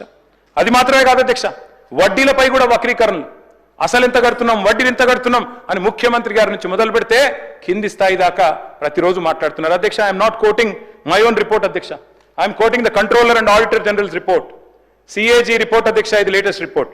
ఇందులోనే చెప్పారు, రాష్ట్ర ప్రభుత్వం స్పష్టంగా చెప్పింది, కాగ్ చెప్తున్నది, మొత్తం తెలంగాణ ప్రభుత్వం ప్రతి నెల అప్పులకు అసలుకు గడుతున్నది 1,093 కోట్లు. నేను చెప్పేది 24-25 ఇయర్. ప్రతి నెల వడ్డీలు గడుతున్నది 1,662 కోట్లు. 2 కలిపితే అసలుకు వడ్డీకి 2 కలిపితే మొత్తం అయ్యేది 2,755 కోట్లు. 2,755 కోట్లు. కానీ ముఖ్యమంత్రి గారి నుంచి మొదలు పెడితే, డిప్యూటీ సీఎం గారి నుంచి మొదలు పెడితే, ప్రభుత్వంలో ఉన్న ప్రతి ఒక్కరూ మన రాష్ట్రాన్ని మనమే బదనాం చేసుకునేటట్టు 6,500 కడుతున్నాం, 7,000 కడుతున్నాం, అప్పులు కట్టంగా ఏం మిగులుతలేదు అని వాళ్ళందరికీ నేర్పిస్తే ఇది కరెక్టే అధ్యక్ష? అధ్యక్ష నేను అడుగుతా ఉన్నా అధ్యక్ష, దేశంలోనే బెస్ట్ డెట్ మెచ్యూరిటీ ప్రొఫైల్ ఉన్న రాష్ట్రం నాది కాదు అధ్యక్ష. ఇది hand book of statistics on Indian states 2024. I would like to refer Honorable Deputy Chief Minister to this. అధ్యక్ష, RBI report weighted average maturity index లో first best state in debt management Telangana. ఇది నా కవిత్వం కాదు అధ్యక్ష. అధ్యక్ష మేము తెచ్చినవన్నీ కూడా తెలంగాణ దీర్ఘకాలిక రుణాలు, ఏవి కూడా షార్ట్ టర్మ్ లోన్స్ కావు, ఇమ్మీడియట్ రీపేమెంట్ ప్రెజర్స్ లేవు. మరి రుణ నిర్వహణలో నేను చెప్పడం కాదు, ఈపీడబ్ల్యూ అనే మ్యాగజైన్ ఉంటుంది అధ్యక్ష, ఎకనామిక్ అండ్ పొలిటికల్ వీక్లీ అని. ఆ మ్యాగజైన్ చెప్తా ఉంది, డెట్ మేనేజ్మెంట్ లో second best state in the entire country is Telangana. అధ్యక్ష నేను ఇంకొక మాట కూడా వారికి చెప్తా ఉన్నా అధ్యక్ష, అప్పు చేసి మేము పప్పు కూడా తినలేదు అధ్యక్ష, అప్పు చేసి రాష్ట్రానికి సంపద క్రియేట్ చేశాం. ఇది నా రిపోర్ట్ కాదు, కాగ్ రిపోర్ట్. కాగు వాళ్ళు బిర్యానీ మంచిగానే పెట్టిరు, తిన్నా, మధ్యాహ్నం తిన్నా. ఇప్పుడు అధ్యక్ష స్పీకర్ గారు మంచి బిర్యానీ పెట్టారు, థ్యాంక్ యూ సార్. సార్ ఇది CAG report sir, I will send this to the deputy chief minister. ఏం చెప్పారు అధ్యక్ష ఇందులో? మొత్తం గత 6 ఏళ్ల లెక్క ఇచ్చినారు అధ్యక్ష. ఇందులో ఏం చెప్పారంటే మొత్తం తీసుకున్న అప్పుల్లో 87% అప్పులు క్యాపిటల్ ఎక్స్పెండిచర్ మీద పెట్టింది తెలంగాణ ప్రభుత్వం. క్యాపిటల్ ఎక్స్పెండిచర్ అంటే ఏంది అధ్యక్ష? అభివృద్ధి మీద పెట్టే పెట్టుబడి, భవిష్యత్తు మీద పెట్టే పెట్టుబడి క్యాపిటల్ ఎక్స్పెండిచర్ అధ్యక్ష. అదేవిధంగా అధ్యక్ష నేను ఒక్క మాట చెప్తాను, ఒక్క నిమిషం వినండి, తొందరపడకండి వినండి అధ్యక్ష. ఒకనాడు అధ్యక్ష మా తండ్రి గారి టైంలో, మీ పెద్దవాళ్ళ టైంలో అధ్యక్ష ఎట్లుండే అధ్యక్ష థింకింగ్? ఒక పెద్ద మనిషి ఎవరన్నా ఒక జాబ్ ఎక్కితే, ఒక ప్రభుత్వ ఉద్యోగమో ప్రైవేట్ ఉద్యోగం ఎక్కితే ఏమనుకుంటుండే అధ్యక్ష? నేను రిటైర్ అయ్యే వరకు నా సొంత కొంప నాకు ఉండాలి, నా సొంత ఇంటికి నేను పోవాలి, అప్పటిదాకా అద్దె కొంపలు ఉన్నా ఆఖరికి మాత్రం పైసా కూడబెట్టుకొని ప్లాట్ కొనుక్కోవాలి, ఒక ఇల్లు కొనుక్కోవాలి, అందులో పోయి ఉండాలి అనుకుంటోళ్ళు అధ్యక్ష. కానీ ఇప్పుడు పరిస్థితులు మారినాయి అధ్యక్ష. ఈరోజు నా పిల్లల తరం, మీ పిల్లల తరానికి వస్తే అధ్యక్ష ఏం జరుగుతుంది అధ్యక్ష? ఈరోజు ఒక ఐటీ ఉద్యోగమో ప్రైవేట్ రంగమో గవర్నమెంట్ ఉద్యోగమో రాగానే చేస్తున్న మొదటి పని ఏంది అధ్యక్ష? వెంటనే ఫస్ట్ ఇల్లు కొంటారు, 3వ నెలలో 2వ నెలలో కారు కొంటారు. ఒకప్పుడేమో లాస్ట్ డ్రీమ్ అది, రిటైర్ అయ్యే నాటికి ఇల్లు ఉండాలి అందరూ. కానీ ఇవాళ మాత్రం ఫస్ట్ మంత్ సెకండ్ మంత్లే కొంటున్నారు. ఏం మారింది అధ్యక్ష? ఏం మారింది అంటే ఆలోచన విధానం మారింది. ఏం మారింది అంటే ఇవాళ ఫైనాన్షియల్ ప్రూడెన్స్ పెరిగింది, ఫైనాన్షియల్ ఇన్స్టిట్యూషన్స్ కూడా ఇవాళ ముందుకు వస్తూ ఉన్నాయి. అందుకే నేను అడుగుతా ఉన్నా అధ్యక్ష, మనం ఒకవేళ ప్రొడక్టివ్ సెక్టర్లో ఇప్పుడు నేను చెప్పినట్టు 87% కనుక లోన్ తీసుకున్నా అది భవిష్యత్తు మీద పెట్టుబడి పెడితే, భవిష్యత్తుకు అవసరపడే పనుల మీద పెట్టుబడి పెడితే అది పెట్టుబడి అయితే తప్ప డెట్ ఎట్లయితుంది? నువ్వు సంపదను పునరుత్పత్తి చేయగలిగితే, ప్రొడక్టివ్ సెక్టర్లో పెడితే అది తప్పెట్లయితుంది అధ్యక్ష? నేను ఇవాళ కూడా గవర్నమెంట్ కూడా డెట్ తెస్తున్నది, నేను తప్పు పట్టట్లేదు. నేనేమంటున్నా, తెచ్చిన డెట్ని ప్రొడక్టివ్గా ఇన్వెస్ట్ చేయండి, మళ్ళీ పైసలు సృష్టించే దాని మీద ఇన్వెస్ట్ చేయండి. మేము తప్పు పట్టట్లేదు, మాకంటే ఎక్కువ అప్పులు చేస్తున్నారు అని బదనాం చేస్తలేను. మళ్ళీ ఒక్కొక్క రూపాయికి 4 రూపాయలు, 2 రూపాయలు, 3 రూపాయలు తెచ్చే ఉపాయం చూడండి, రిటర్న్ ఆన్ ఇన్వెస్ట్మెంట్ చూడండి అధ్యక్ష. మరి ఈరోజు మనం ఒక్క మాట గుర్తుపెట్టుకోవాలి అధ్యక్ష, మన రాష్ట్రాన్ని ఇవాళ 26.2 మన డెట్ జిఎస్డిపి పర్సెంటేజ్. భారతదేశం యొక్క పర్సెంటేజ్ ఎంత అధ్యక్ష? Debt GDP 57%. అమెరికా ఎంత అధ్యక్ష? అమెరికా లాంటి దేశం 129%. అదేవిధంగా జపాన్ అధ్యక్ష, ఎదిగిన దేశాల్లో జపాను అమెరికా ఇవే చెప్తారు అధ్యక్ష, దాదాపు 269 డెట్ జిఎస్డిపి రేషియో అధ్యక్ష. అదేవిధంగా సింగపూర్ 214. నేను ఎందుకు చెప్తున్నా అంటే, వేరే దేశాలు ఎందుకు చెప్తున్నా అంటే, ఎదిగిన ఏ దేశమైనా, నేను ఒకటి అడుగుతా అధ్యక్ష, ఈరోజు ఇక్కడ మనం 119 మంది ఉన్నాం, ఏ ఒక్కళ్ళని అప్పులేని వాళ్ళు ఉన్నారా సార్? ఇక్కడ అప్పులేని వాళ్ళు ఎవరైనా ఉన్నారా? డెట్ ఫ్రీ ఎవరైనా ఉన్నారా సార్? ఉండరు సార్. ఒక బట్టన్ ఉన్నాడు, అన్న యువర్ గ్రేట్ అన్న, మీరు ఒక్కరే, మీరు చూడండి ఎవరు చెప్తలేరు, మీరు ఒక్కరే. ఫైనాన్స్ మినిస్టర్ సార్, వారు ఫైనాన్స్ మినిస్టర్ కాబట్టి వారికి నడుస్తారు సార్, మిగతా వాళ్ళకి నడవదు అధ్యక్ష. నేను ఒక్క మాట అడుగుతున్నా అధ్యక్ష, మనందరం కూడా గుండె మీద చేసుకుని ఆలోచించాలి అధ్యక్ష. ఆ రోజు 2014లో రాష్ట్రంలో భూముల విలువ ఎంత అధ్యక్ష? ఈరోజు ఎంత అధ్యక్ష? మీ వికారాబాద్లో, నవాపేటలో, మోమిన్పేటలో, అక్కడ మర్పల్లిలో, దరూరులో ఎంత ఉండే సార్? ఈరోజు ఎంత అయింది? పెరగలేదా సార్? రాష్ట్రం సంపద పెరగలేదా? పెరిగిన దాన్ని మరి పెరగలేదన్నట్టు మాట్లాడడం కూడా తప్పు కదా సార్? అధ్యక్ష నేను ఇంకొక మాట చెప్తాను అధ్యక్ష, తెలంగాణ ఏర్పడిన తర్వాత ప్రతి సెక్టర్లో మనం ఇన్వెస్ట్మెంట్ చేసినాం, డబ్బులు తెచ్చి పెట్టుబడి భవిష్యత్తు మీద పెట్టినాం. ఒక ఇరిగేషన్ తీసుకుంటే ఎన్ని ప్రాజెక్టులు కట్టినాం సార్? ఒక 218 టీఎంసీల నిల్వ సామర్థ్యాన్ని కొత్తగా 9.5 ఏళ్లలో యాడ్ చేసినాం. కాళేశ్వరం కానీ, ఎంఎంఆర్ కానీ, గౌరవెల్లి కానీ, కేఎల్ఐ కానీ, చెప్తా కాళేశ్వరం గురించి కూడా చెప్తా, తొందరపడకు, చెప్తా నెట్టంపాడు కానీ, భీమా కానీ, తుమ్మిళ్ళ కానీ, భక్తరామదాస్ కానీ, చెనాకా కొరాటా కానీ, ఇవన్నీ జరగలేదు అధ్యక్ష. బ్రహ్మాండంగా ఒక్క సాగునీటి రంగం మీదనే 1000 కోట్ల రూపాయలు ఖర్చు పెట్టినాం అధ్యక్ష. మిషన్ కాకతీయ 22,627 చెరువులను బాగు చేసుకున్నాం. మరి నీటి సామర్థ్యం పెరిగింది, 8.65 టీఎంసీల సామర్థ్యం పెరిగింది. కొత్తగా స్థిరీకరించబడ్డ ఆయకట్టు 21 లక్షల ఎకరాలు. అదేవిధంగా నంబర్ 1 స్టేట్ అయింది అధ్యక్ష. ఒకనాడు రొయ్యలు, చేపలు అంటే ఆంధ్ర గురించి చెప్పేది, కానీ ఈరోజు Matsya Sampada number 1 state in inland fisheries in the entire country sir is Telangana. Number 1 state in inland fisheries, Matsya Sampada సృష్టించడంలో ఇవాళ నంబర్ 1 స్టేట్గా తెలంగాణ ఉంది. ఎందుకంటే మిషన్ కాకతీయ ద్వారా 5,464 కోట్లు ఖర్చు పెట్టినాం అధ్యక్ష. సంపద పెరిగిందని నేను అంటున్నా. ఎట్లా పెరిగింది అధ్యక్ష?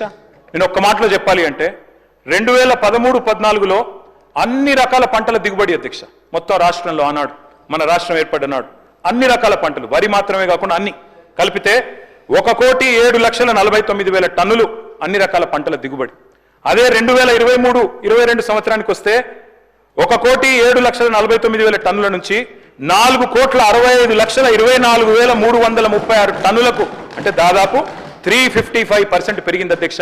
వ్యవసాయ విస్తీర్ణం పెరగడం వల్ల, సాగునీటి మీద పెట్టుబడి పెట్టడం వల్ల, వ్యవసాయం మీద పెట్టుబడి పెట్టడం వల్ల, రైతు మీద పెట్టుబడి పెట్టడం వల్ల. ఒక వరి ధాన్యం తీసుకుంటే అధ్యక్ష 2014లో మన రాష్ట్రం ఉత్పత్తి చేసింది 68 లక్షల టన్నులు. 2023 నాటికి 2,70,00,000 టన్నులు ఉత్పత్తి చేసి భారతదేశంలో పంజాబ్ని, హర్యానాని కూడా దాటిపోయిన మాట వాస్తవం కాదా అధ్యక్ష? మొన్న నేను డీలిమిటేషన్ మీటింగ్ పోయాను చెన్నైలో, స్టాలిన్ గారు పిలిస్తే. ఆ మీటింగ్లో పంజాబ్ సీఎం గారు మాట్లాడుతూ, మరి మేము దాటిపోయినాము, వరి ధాన్యంలో మేము నంబర్ 1 అన్నారు. నేను చెప్పినాను, మీరు కాదు సార్, మేము దాటిపోయాము. 2022లోనే తెలంగాణ పంజాబ్ను, హర్యానాను కూడా తలదన్ని నంబర్ 1 స్థానానికి వచ్చిందని చెప్పి గర్వంగా అక్కడ చెప్పే అవకాశం నాకు వచ్చింది. అంటే ఒక తెలంగాణ బిడ్డగా నేను గర్వపడతా ఉన్నా అధ్యక్ష. సాగు విస్తీర్ణం అధ్యక్ష 2014లో 1,31,00,000 ఎకరాలు, ఈ రోజు 2,20,00,000 ఎకరాలు. రైతు సంక్షేమం గురించి చెప్పాలంటే చాలా ఉంది అధ్యక్ష. డైరెక్ట్ గా ఒక రైతు బంధు కిందనే 73,000 కోట్లు, రుణమాఫీ కింద 29,000 కోట్లు, రైతు బీమా కింద 6,500 కోట్లు, ఇతర సంక్షేమ పథకాల కింద 11,400 కోట్లు. ఒక్క విద్యుత్ సబ్సిడీ 9.5 ఏళ్లు, కరెంటుకు 24 గంటల కరెంట్ ఇచ్చినప్పుడు దానికి ఇచ్చిన సబ్సిడీ అధ్యక్ష 61,000 కోట్లు. మొత్తం రైతుకు, వ్యవసాయానికి మాత్రమే పెట్టిన పెట్టుబడి 1,84,522 కోట్లు. ఇది ఎందుకు చెప్తా ఉన్నా అధ్యక్ష అంటే, దీన్ని అప్పుగా చిత్రీకరించే ప్రయత్నం చేస్తే, దీనివల్ల ఉత్పత్తి అయిన సంపదను చూడకపోతే, దీనివల్ల ఆగిన ఆత్మహత్యలను చూడకపోతే, దీనివల్ల మరి బతికిన రైతు కుటుంబాలను చూడకపోతే, పెరిగిన భూముల విలువను చూడకపోతే అది తప్పవుతుంది. ఒక్క విద్యుత్ సంస్థల అధ్యక్ష, డిప్యూటీ సీఎం గారు ఎనర్జీ మినిస్టర్గా ఉన్నారు. ఒక్క విద్యుత్ సంస్థలు ఆనాడు మాకు అప్పచెప్పిన నాడు 2014లో అధ్యక్ష 44,431 కోట్ల ఆస్తులు విద్యుత్ సంస్థలవి, 20,000 కోట్ల అప్పులు. మేము దిగిపోయిన నాడు 2023లో ఆస్తులు 1,37,571 కోట్లు, అప్పులు 81,000 కోట్లు. మరి అధ్యక్ష, అప్పుల గురించి చెప్పేవాళ్ళు సంపద గురించి కూడా చెప్పాలి కదా అధ్యక్ష. అదే మేము అడిగేది.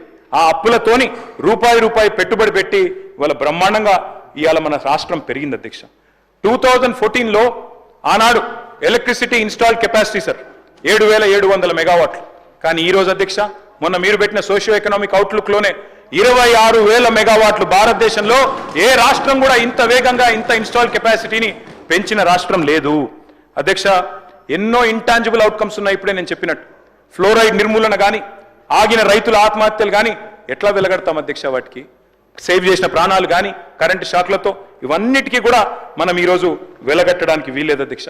ఒకనాడు ఉండేది హెడ్లైన్స్, మంచం పట్టిన మన్యం, విష జ్వరాలు ఏజెన్సీలో అని. మరి ఇవాళ మిషన్ భగీరథతో, హెల్త్ ఇనిషియేటివ్స్తో వాటిని ఆపగలిగినాం. ఆ ప్రాణాలకు ఎట్లా విలువ కడతాం అధ్యక్ష? అందుకే అంటున్నా అధ్యక్ష, నేను ఏ కొలమానాలతో కొలిచినా, ఏ తూకం రాళ్లతో తూచినా, ఏ ప్రమాణాలతో లెక్కించినా, ఏ సూచికలతో పోల్చి చూసినా తెలంగాణ ఖచ్చితంగా దిగ్గజ రాష్ట్రమే, దివాలా రాష్ట్రం కాదు. మీరు మోపిన దివాలా అనే మాటలకు ఆధారాలు లేవు. మేము చెప్తున్న మాటికి ఇవాళ ఆధార సహితంగా రిపోర్ట్లతో సహా నేను డిప్యూటీ సీఎం గారికి నేను పంపిస్తాను. ఆర్బీఐ గణాంకాలు, నీతి ఆయోగ్ నివేదికలు, ప్రధాని ఆర్థిక సలహా మండలి రిపోర్ట్లు, ఎకనామిక్ సర్వేలు, ఎఫ్సిఐ రిపోర్ట్స్, అదేవిధంగా తెలంగాణ అట్లస్, ఆర్థిక సామాజిక outlook, socio economic outlook, Telangana glance 2024 ఇవన్నిట్లో కూడా ఇప్పుడు నేను చెప్పిన స్టాటిస్టిక్స్ మీకు కనబడతాయి అధ్యక్ష. నేను ఒకటి అడుగుతా ఉన్నా డిప్యూటీ సీఎం గారిని, గవర్నమెంట్ని అధ్యక్ష. సార్, వారు రాష్ట్రాన్ని ఆర్థికంగా చాలా అప్పులున్నాయి, అంతకంటే ఎక్కువ రెట్టింపు పెంచడం చెప్తా ఉన్నారు అధ్యక్ష. తెలంగాణ రాష్ట్రంలో ప్రభుత్వ ఉద్యోగులకు 1వ తారీఖు జీతాలు ఇచ్చుకోలేకపోయినాం అధ్యక్ష. చాలా 40,000 కోట్ల రూపాయలకు సంబంధించినటువంటి అప్పులు ఉన్నాయి అధ్యక్ష. 1,75,000 కోట్ల శాంక్షన్స్ ఇచ్చిపోయినారు అధ్యక్ష. ఒకవేళ మీరు అంతా ఆర్థిక పరమైనటువంటి సమర్థతో ప్రభుత్వం నడిపి ఉంటే, ఇవన్నీ సర్పంచులకు సంబంధించి ఇంకా చాలా ఉన్నాయి. అందరూ మీ దగ్గర మనిషికి ఒక పాయింట్. ఎందుకంటే నేను ఇప్పుడే చెప్తాను అన్నతోటి, 2005లో మార్కెట్ చైర్మన్ అయ్యేదాకా వెనుకబడ్డ కరీంనగర్ అంటే మార్మూల్లో ప్రభుత్వ స్కూల్లో చదువుకొని పైసకు పైసా మిత్తి అంటే రూపాయికి రూపాయి ఉడితే ఆ లెక్క కూడా తెలియకపోతుంది. కాబట్టి ఆర్థికంగా ఇవాళ మీరు చెప్తున్న లెక్కలకు సంబంధించి చాలా మందికి ఆర్థిక పరమైన అంశాల అటువంటి ఒక అవగాహన నాకే లేదనుకున్నప్పుడు ఇంకా వేరే జనరల్ ఇప్పుడు నేర్చుకుంటున్నాం కావచ్చు. కానీ నేనేం అడుగుతున్నాం అంటే, మనం ఫైనాన్షియల్ ఇంత మీరు చూపెడుతున్న లెక్కల ప్రకారంగా వివిధ కోడింగ్ పత్రికలు లేదా ఇతరాతర రిపోర్ట్స్ ప్రకారంగా చెప్తున్న దాని ప్రకారంగా క్షేత్రస్థాయిలో కనబడుతున్న దానికి తేడా కనబడుతోంది. కాబట్టి దయచేసి మనం అప్పులు తెచ్చుకోవడం ద్వారానే మనం అభివృద్ధిలోకి వచ్చినామని అనుకుని సమర్థించుకుంటే ఈరోజు రాష్ట్రంలో జరుగుతున్నటువంటి వాస్తవ పరిస్థితికి సంబంధించి మనం ఎన్ని రకాల కార్యక్రమాలను ఎంత ప్రభుత్వ ఉద్యోగాలకు సంబంధించో ప్రభుత్వ సంపదను పెంచుకోవడానికి కొరకో లేకపోతే ఇంకొక రకంగా ఉపయోగించుకున్నటువంటి అంశానికి సంబంధించో ఇలా మీరు జాగాలు పెరుగుతారంటున్నారు. అధ్యక్ష 2004లో నేను పోటీ చేసినప్పుడు మానకోట దగ్గర ఉన్న జాగా అమ్ముకుంటే 2,80,000 అయింది అధ్యక్ష. రాజశేఖర్ గారు ప్రభుత్వం వచ్చిన తర్వాత మళ్ళీ అమ్ముకుంటే ఇలా 4 కోట్లు అయిపోయింది అధ్యక్ష 2009 లోపలనే. సో ఆ విధంగా జాగాల రేట్లకు సంబంధించి పెరుగుదల అనేటువంటిది నిరంతర ప్రక్రియ లేదా అభివృద్ధి. ఒక్కటే మాట ఇలా తెలంగాణ ప్రజలకు గమనించాల్సింది ఏంటంటే తెలంగాణ ఏర్పడ్డ నాడు తెలంగాణకు సంబంధించి మనం 60,000+ అప్పుతో మనం ధనిక రాష్ట్రంగా ఉన్నటువంటి పరిస్థితి నుంచి అదే మేనేజ్మెంట్ మీరు కొత్త పొయ్యి కొత్త రాష్ట్రము కొత్త కార్ఖానా అన్నీ ఉన్నా అప్పటికే తెలంగాణ రాష్ట్రం అనేటువంటి ఒక హైదరాబాద్ కేంద్రంగా అందరూ మీరు కూడా ఉద్యమం మేము అందరం ఉద్యమానికి సంబంధించి తెలంగాణ రాష్ట్రం హైదరాబాద్తో కూడా రాష్ట్రం తేవడానికి సంబంధించి తెచ్చుకున్న తర్వాత own infrastructure not like Andhra Amaravati లాగా కాదు, మనం అన్ని రకాల ఇన్ఫ్రాస్ట్రక్చర్ తోటి మనం రాష్ట్రం ఏర్పాటు చేసుకున్నాం కదా అధ్యక్ష. కాబట్టి మనకు సంబంధించిన విషయంలో మనకు పొయ్యి గంటే వంట గిన్నె తెచ్చుకునే అవసరం లేకుండే సరి విధంగా రెడీగా సెక్రటరీ చేయాలి. మీరు మాకు కట్టించిన సెక్రటరీతో మీరు చెప్తున్నటువంటి అదేం కార్లు అన్న ల్యాండ్ క్రూజర్ కార్లు ఇవన్నీ తిరుగుతుండొచ్చు. కానీ నేనేమంటున్నా ఆనాడు కూడా ఇట్లనే ప్రభుత్వం సమకూర్చిన ఇన్ఫ్రాస్ట్రక్చర్ కూడా ఉన్నది కదా.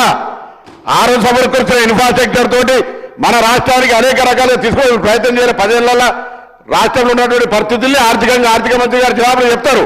కానీ జరుగుతున్నటువంటి సంబంధించిన విషయం లోపల మనం ఎంతసేపు రిపోర్ట్స్ను లేకపోతే ఇతరత్ర కోటింగ్ చేసుకునే కంటే ప్రస్తుత వాస్తవ పరిస్థితుల్లో ఒకసారి క్షేత్రస్థాయిలో తెలుసుకోవాలి. మనిషి సగటు రేటును నిన్ననే అరిగి చెప్తా ఉండే 2,12,000 అప్పు జరిగామని.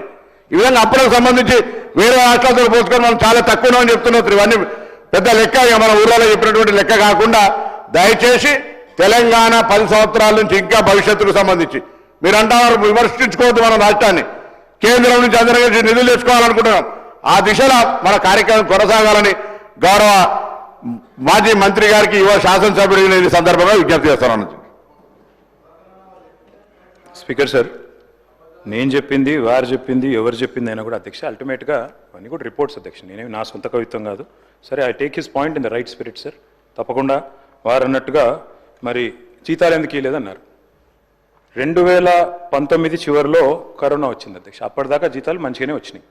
2019 కరోనా వచ్చినాక మేమేమనుకున్నాం అధ్యక్ష, పేదల సంక్షేమం ఆగొద్దు, ఎమ్మెల్యేల జీతాలు ఆగినా పర్వాలేదు, ఎమ్మెల్సీల జీతాలు ఆగినా పర్వాలేదు, మంత్రుల జీతాలు ఆగినా పర్వాలేదు, కానీ రైతులకు రైతు బంధు ఆగద్దు, పేదలకు పెన్షన్లు ఆగద్దు, పేద పిల్లలకు కళ్యాణ లక్ష్మి ఆగద్దు అట్లా అనుకున్నాం. అందుకే ఉద్యోగుల జీతాలు కూడా కొద్దిగా ఆలస్యంగా ఇవ్వచ్చు. కానీ నేను అడుగుతున్నా, ఇవాళ ఉద్యోగులందరికీ జీతాలు పడుతున్నాయి ఫస్ట్కు. ఇట్లా అబద్ధాలు చెప్పొచ్చా? ఇవాళ నేను చూపెడతాను అధ్యక్ష, నాకు మొత్తం పేపర్ కటింగ్లు ఉన్నాయి, మొత్తం మంత్రి గారికి పంపుతాను. ఇవాళ మొత్తం కాంట్రాక్ట్ అవుట్ సోర్సింగ్ ఉద్యోగులు 8 నెలలుగా జీతాలు లేని వాళ్ళు ఒక్కరు కాదు అధ్యక్ష, రాష్ట్రంలో లక్షల మంది ఉన్నారు. వాస్తవాలు వారికి కూడా తెలుసు అధ్యక్ష. చెబితే అధ్యక్ష ఇంకా చాలా ఉంది, నేను విమర్శ చేయట్లేదు. అనవసరంగా వారు విమర్శ చేయదలుచుకుంటే నేను కూడా చేయొచ్చు అధ్యక్ష. నేను చెప్పేది వారికి ఒకటే, కరోనా అనేది మొత్తం దేశాన్ని కాదు ప్రపంచాన్ని ఊపిన ఒక మహమ్మారి, దానికి ఎవరు కూడా అతీతులు కారు. సరే, మంత్రి గారికి నేను చెప్పేది ఏమంటే అధ్యక్ష, ఆనాడు 2014లో అధ్యక్ష మన ప్రయాణం ప్రారంభమైనప్పుడు 4.5 లక్షల కోట్లు మన జిఎస్డిపి. ఈరోజు ఎంత అధ్యక్ష? 16 లక్షల కోట్లు. మేము దిగిపోయే నాడు 14.5 లక్షల కోట్లు. సంపద పెరిగిందా తగ్గిందా రాష్ట్రానికి? ఆనాడు అధ్యక్ష మరి మన తలసరి ఆదాయం రాష్ట్రానికి 1,12,162 రూపాయలు 2014లో. మరి 2023-24 నాటికి ఎంతకు పెరిగింది అధ్యక్ష? మీకు అప్పచెప్పినాడు 3,56,000తో దేశంలోనే నెంబర్ 1 పర్ క్యాపిటా ఇన్కమ్ లో తెలంగాణ. ఇది వాస్తవం కాదా? మరి ఇంత మంచి రాష్ట్రాన్ని, సిరి సంపదలు గల రాష్ట్రాన్ని దివాలా అనడానికి నోరెట్లు వస్తుందండి? నాకు అర్థం కాదు. అదే మాదిరిగా అధ్యక్ష ఇంకొక మాట చెప్పాలా, మిత్రులు కొంతమంది ఈజీగా చెప్తారు అధ్యక్ష, ఏం తెలంగాణ ఒక్కటే కాదు అన్ని పెరిగినాయి కదా అంటారు అధ్యక్ష. అన్ని పెరగలేదు అధ్యక్ష. నేను చెప్తాను ఒక్క నిమిషంలో. కర్ణాటక అధ్యక్ష 2014లో పర్ క్యాపిటా 1,13,000, 2024లో 3 లక్షలు. అదేవిధంగా అధ్యక్ష రాజస్థాన్ 70,000 2014లో, 2024లో 1,68,000. రెండు కూడా కాంగ్రెస్ పాలిత రాష్ట్రాలు కాబట్టి చెప్తా ఉన్నా. దేశం మొత్తం చూస్తే పెరిగింది 112% తలసరి ఆదాయం. రాజస్థాన్లో 140, కర్ణాటకలో 194, కానీ తెలంగాణలో 318%. ఇది మనకు గర్వకారణం కాదా అధ్యక్ష? ఇవాళ దేశంలో నెంబర్ 1గా సిక్కిం, గోవా తర్వాత చిన్న రాష్ట్రాల తర్వాత తలసరి ఆదాయంలో మనం ఉంటే దానికి కూడా ఒప్పుకోకపోతే ఎట్లా? అదేవిధంగా అధ్యక్ష నేను మొన్న చెప్పాను, చెన్నైలో కూడా చెప్పాను డీలిమిటేషన్ మీటింగ్లో, 2.8% ఉన్న తెలంగాణ ఇవాళ భారతదేశంలో 5% జీడీపీ కాంట్రిబ్యూట్ చేస్తున్నది. వచ్చినాడు తెలంగాణ రాష్ట్రం ఏర్పడ్డ నాడు మన contribution 4% to the nation. Today we are contributing 5.1%. ఇది మన గర్వకారణం కాదా? మరి నిజంగానే మీరు అన్నట్టు దివాలా తీస్తే అది తగ్గుతుందా పెరుగుతుందా? అధ్యక్ష ఇంకొక మాట అంటా ఉన్నా అధ్యక్ష, ఒకటి కాదు అధ్యక్ష, రిపోర్ట్లు బోలెడు ఉన్నాయి. మల్టీ డైమెన్షనల్ పావర్టీ తగ్గింది, హౌస్ హోల్డ్ ఇన్కమ్ పెరిగింది, ఇవన్నీ కూడా రిపోర్ట్స్ ఉన్నాయి. నేను వాటికి జోలికి పోను అధ్యక్ష. మొన్న ఫిబ్రవరి 17, 2025 నాడు ఒక రిపోర్ట్ విడుదల చేశారు అధ్యక్ష మన రాష్ట్ర ప్రభుత్వం. అందులో 10 సంవత్సరాల అచీవ్మెంట్స్ చూస్తే మరి ఎందుకో కానీ తెల్లారి వరకే డిలీట్ చేయించారు అధ్యక్ష. 10 సంవత్సరాల డెవలప్మెంట్ చూపెట్టినందుకు కొంతమంది ఉద్యోగుల మీద చర్య కూడా తీసుకున్నారని చెప్పి నేను విన్నాను అధ్యక్ష. అధ్యక్ష నేను ఒకటే చెప్తా ఉన్నా, ఆనాడు మిగులు రాష్ట్రంగానే మన ప్రయాణం ప్రారంభమైంది. మీకు ఒక విషయం దయచేసి అందరు కూడా తెలుసుకోవాలి.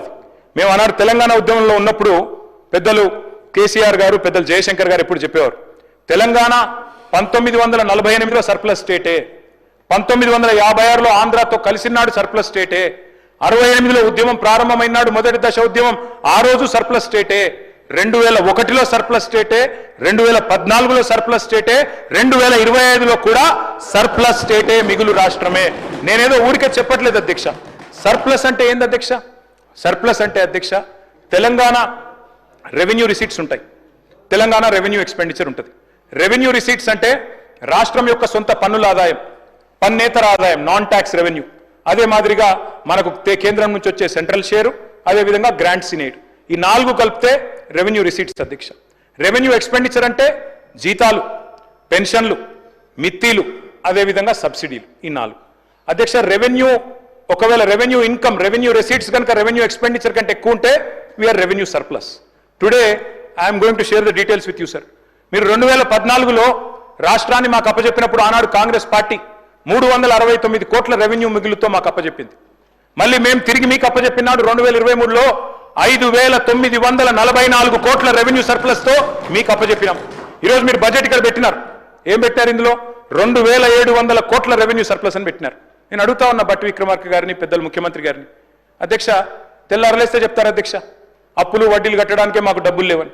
వాస్తవం ఏంది అధ్యక్ష? మరి అయితే మీరు బడ్జెట్లనైనా తప్పు చెప్తుండ్రు, లేదా బయటనైనా తప్పు చెప్తుండ్రు. ఒక దిక్కేమో మీరు సర్ప్లస్ చూపెడుతున్నారు. సర్ప్లస్ అంటే ఏంటిది? జీతాలు గట్టంగా, మిత్తీలు గట్టంగా, పెన్షన్లు ఇయ్యంగా, సబ్సిడీలు ఇయ్యంగా మా దగ్గర 2,700 కోట్ల రెవెన్యూ మిగులు ఉంది అని మీరే బడ్జెట్లో చెప్పినరు. మరి ఇంకో దిక్కేమో అప్పుల కోసం అప్పులు తెస్తున్నాం, వీఆర్ నాట్ సర్ప్లస్ స్టేట్ అన్నట్టు, మనం ఏదో నిజంగా చిప్పబట్టుకొని నిల్చున్నట్టు ఈ రకంగా మాట్లాడడం మంచిది కాదు అధ్యక్ష. నేను మొత్తం సబ్జెక్టే మాట్లాడుతున్నాను సార్, సబ్జెక్టే టైం ఎట్లా డిసైడ్ చేసినామంటే కేటీఆర్ గారికి 30 మినిట్స్, మహేశ్వర్ రెడ్డి గారికి 15 మినిట్స్, అక్బరుద్దీన్ ఓవైసీ గారికి 15 మినిట్స్, సిపిఐ సాంబశివరావు గారికి 5 మినిట్స్, శంకరయ్య గారికి 30 మినిట్స్. మీరు ఇప్పటికే 45 మినిట్స్ మాట్లాడారు.